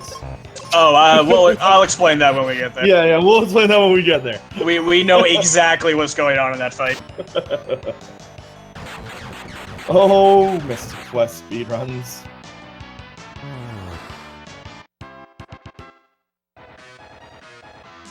I think Twin Head's been pretty nice to TheRPGChick.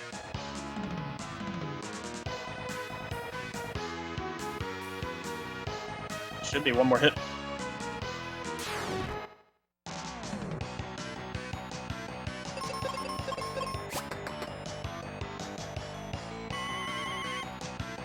Relatively painless Twin Head.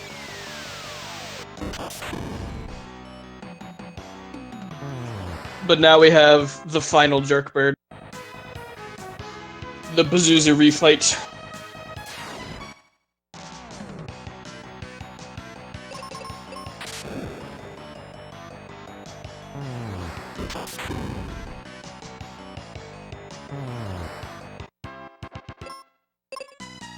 Yes, please save.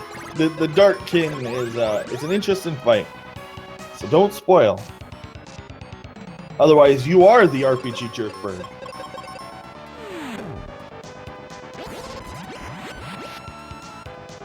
So the refight. He has ads. The Dullahan has Doom Dance. He has Doom Dance. He can turn you to stone, I believe. His Psych shield comes up sooner.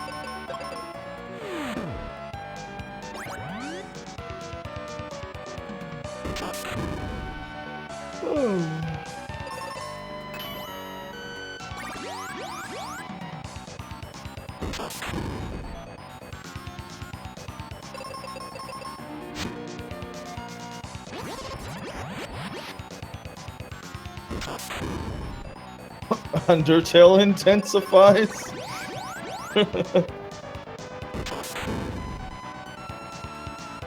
Well, we didn't tell you that this was a pacifist playthrough? No, definitely not. We kill a lot of monsters on our way to the end. Jeez, do we kill a lot of things in this game. But it's what makes this game kind of unique to other RPG speedruns. The fact that we actually are doing random battles. Go away, Dullahan. There's a Doom Dance. Fortunately, it was on Benjamin. Oh, thank goodness. He was overdue for a Doom dance.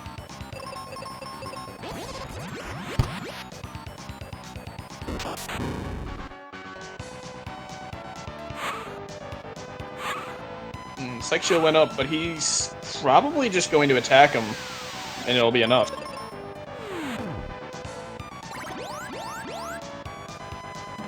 It looks nice in battle. It doesn't look nice everywhere.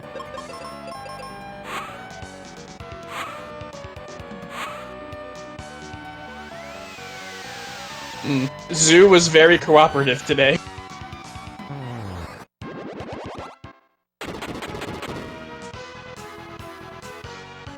Alright, so TheRPGChick's going to go up to the final floor. Doom Castle to fight the Dark King. Fastest way to get up there is actually to come to this bottom right corner and jump off. And then loop around.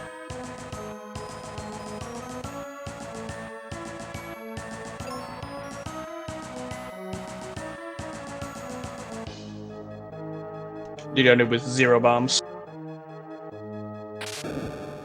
I think if you have 0 bombs in battle and you try to use them, I think you just punch the enemy. Doesn't do much.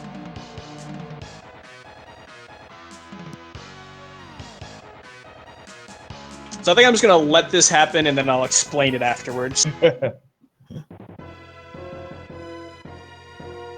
Okay, and time is coming up very shortly.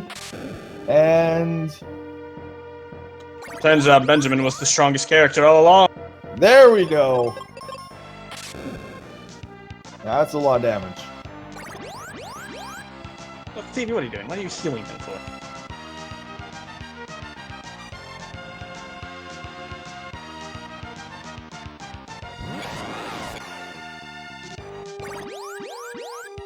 So he gets a lot of weapons.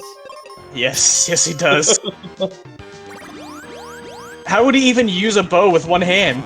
That's really impressive. You just have to hit that's him. it. That's time. Yep.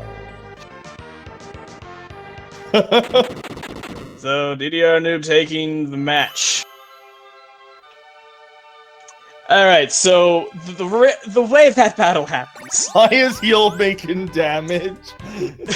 why heal is question that we why heal is making answer. damage is a good question.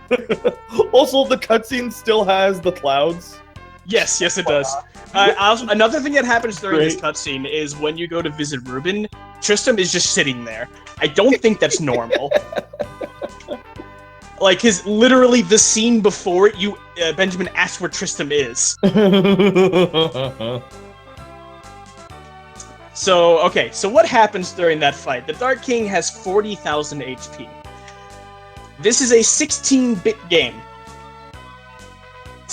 Cure magic cures for 1/2 plus a modifier based on magic. A multiplier based on magic. So what's happening is we're healing him from 40,000, adding 20,000 plus a modifier based on magic. It's going over 65,500 and whatever that number is, the 16-bit number is. Tristram's right there. We just asked where he was, he's right there. So it is setting his health to it overflows, and then goes back over 0 and sets his health to that.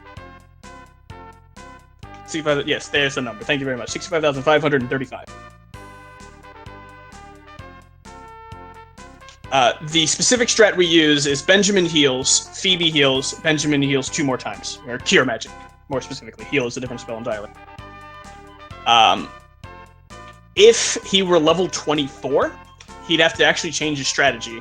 Equip the claw, and cure twice with Benjamin, and then do, like, any other amount of damage.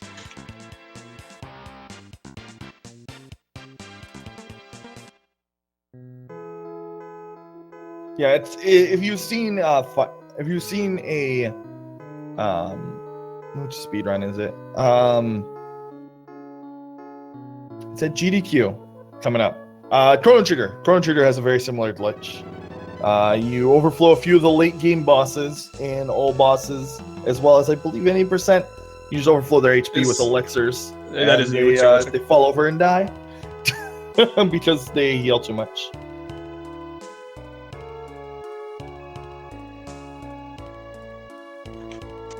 It was really funny. Phoebe's magic stat is too high.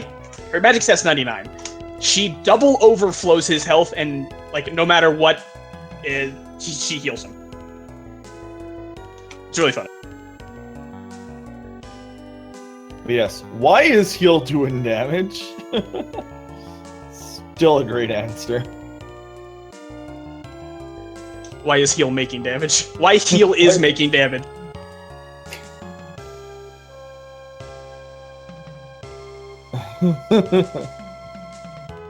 Anyways, we got the zoo fight going on again over on RPGChick's side.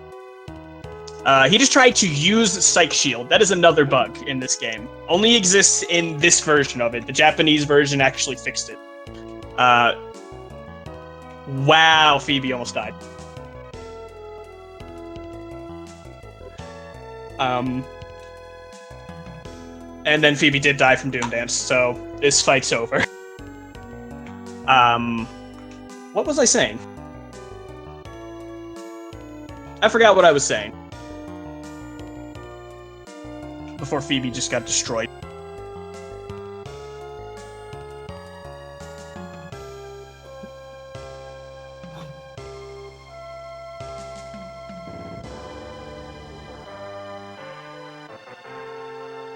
Using Psych Shield, yes, that is a bug that exists in this game. Psych Shield's not a move he's supposed to use. It kind of happens, and then he does his move, but for some reason he can select that move to be used, and it does 1 damage. Wow, double Doom Dance to just completely okay. This is a good fight.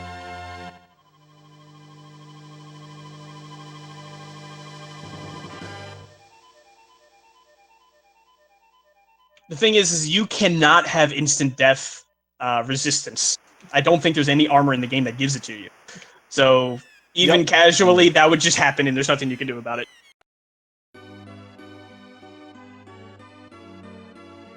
Unlike earlier, where we do have a weird resistance to drain, like that gives us a quasi-undead status.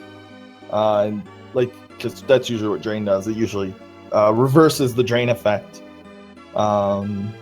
It's not full undead status. It's just a weird version of it. Yeah, that is true. Tristram 2, I believe, has instant death resistance. For as much as he needs it for.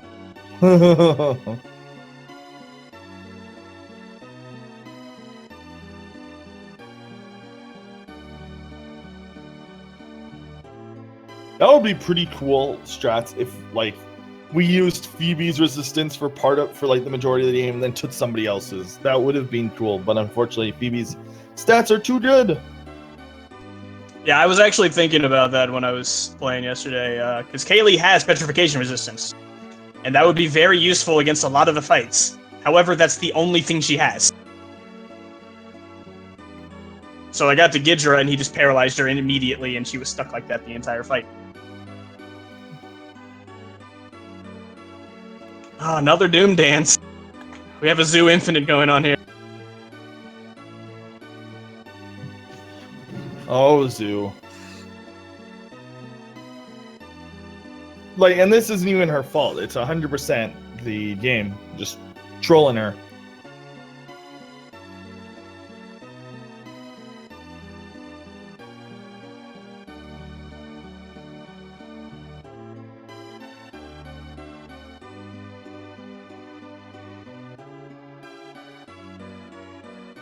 And there's the paralysis on Benjamin. That is one of the status effects that the Aegis Shield would give you resistance to.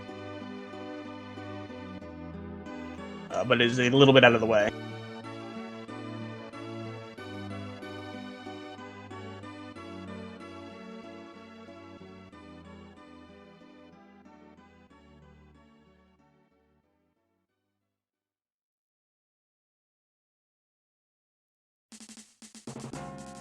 I believe in this. It's Psycho Shields in a row.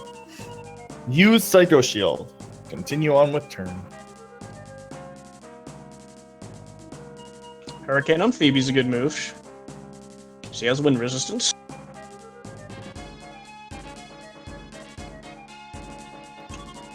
That's dangerous. Phoebe can go before Zoo. Casting a white spell on him that way.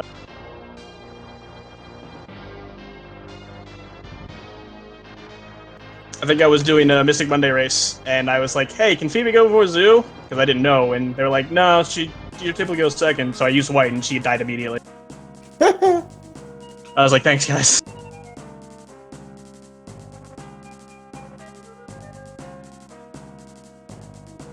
It's looking good.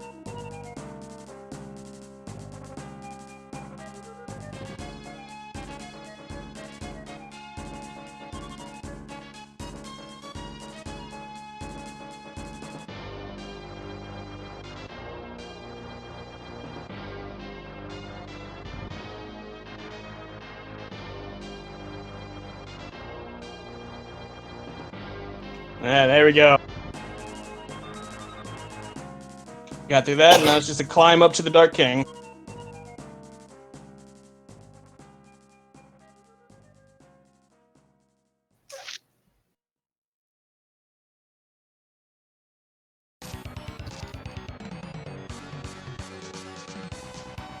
Huh.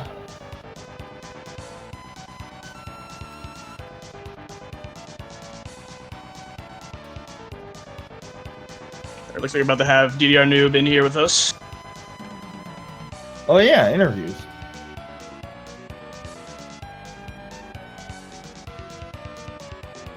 Hello?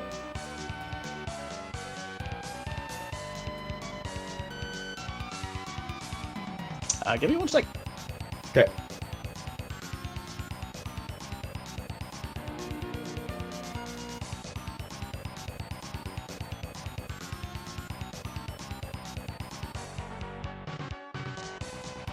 I'm not sure I was given the permissions I need to get him in here.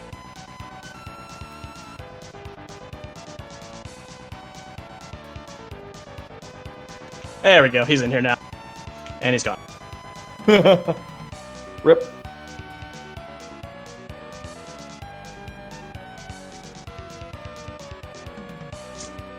Oh, did she leave the claw on? Oh, she needs to take the claw off. Or is that okay at level 22? I'm not sure. I'm not sure on the specifics of the fight. You want to leave him on sword? Not sword. You can do sword, but axe and bomb. Yeah. It's the same for all the strats, unless you do get a game over and don't toggle back to claw. Yes. So, welcome, DDRnoob. Congratulations on your victory. Yeah. Thank you. First victory of the tournament. I mean, I don't think that was unexpected. I mean, you're probably the favorite in the tournament with your times. Well, it was a very interesting beginning. Yeah. Yeah, that It was... How far behind on Bone Dungeon were you? Like 3 minutes? Something like that. Well, I had two things to fix, which was, one was the timer, and two, well, I had movement errors because I was trying to fix the timer, as you might have noticed in the early game.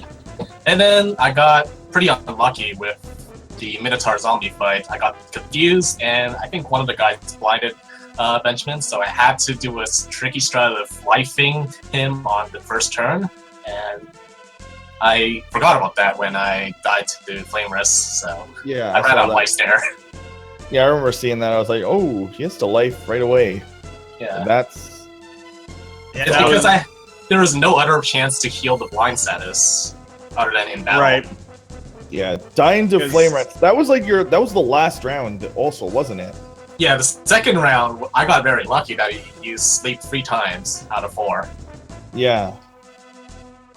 But I remember that first time, I'm pretty sure that you were 1 round away from winning that first round.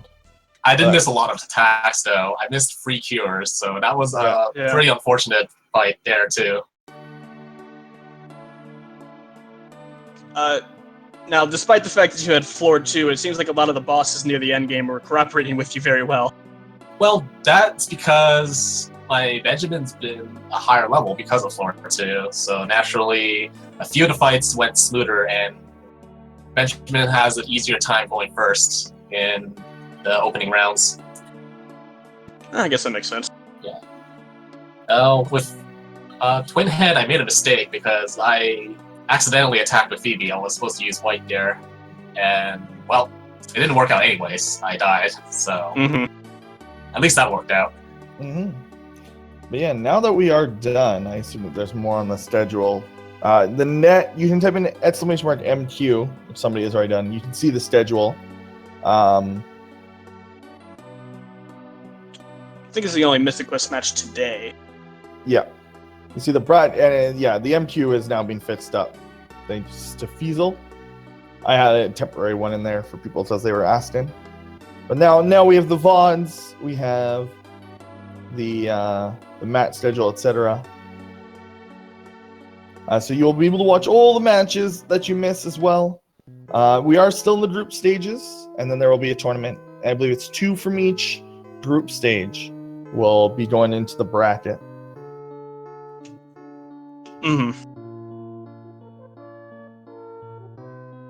Yeah, I'm looking forward to this. I have my first match on Monday. Hopefully we can do it in time so I can do that match and then do Mystic Monday. As much as I want to do 2 runs in one day. We'll still have Mystic Mondays. Yeah, so I mean, if you're not in this tournament, but you liked the look of that run, again, there's a very easy to follow guide on GameFAQs. YesGameFAQs.com. Just search for Mystic Quest on there, or just type in Mystic Quest speedrun guide. It will pop up. You'll be sent to GameFAQs, and you can get the guide there, and you can probably just run and do your first run at Mystic Monday with all the guys. Maybe that can be figured out on a way to be showcased in such a way. But yeah, I guess we should let Fiesel end this up. Since the race is over, there will be, make sure you follow the channel. You can subscribe to the channel too, and etc. etc. And also make sure to follow the runners. Well, yes, of course. The runners, DDRnoob, RPGChick, all the runners in the tournament. Also follow SpeedGaming2, which is just twitch.tv/SpeedGaming2. I believe that's where the matches will be streamed tomorrow. Yes. Obviously, I think that Link to the Past probably has priority right now with it having the finals, that kind of thing. There are other tournaments on the channel. All that information is below.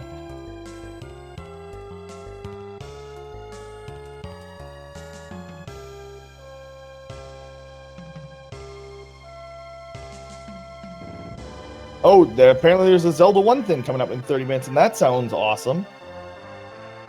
Because No Up A is pretty sweet. You guys should watch that. But yeah, in theory, this could have actually hit that, right? DDRnoob, like, if worst case scenario, this run could have been 30 hours. Yeah. You just sat there, because Zoo can brick you, right? It's Zoo is the main brick. Pretty much everything after Deidre can just one-shot you. Yeah. I've lost a lot of time to Twin Head lately. Yeah, RPGChick is having some fun over there with double Doom dances from Zoo. Yeah, Zoo, she honestly could have had a very, very, like, much faster time, but Zoo kind of bricked her. Zoo 2. I think that was a PB for her. It was, Yeah, but she just had way more PB. time. Yeah, 2:22 is a good time, period. So, not something to scoff at. Could have probably saved three or more minutes if Zoo didn't decide to just beat her with Doom Dance over and over again. But yeah, I guess we'll make sure to stick around for that. I'll be heading out and go grab something to eat as it is about 6 o'clock here. Peace out, everyone. Thank you, Fiesel and everyone. Make sure to show up tomorrow for the races. Yep, thank you for watching.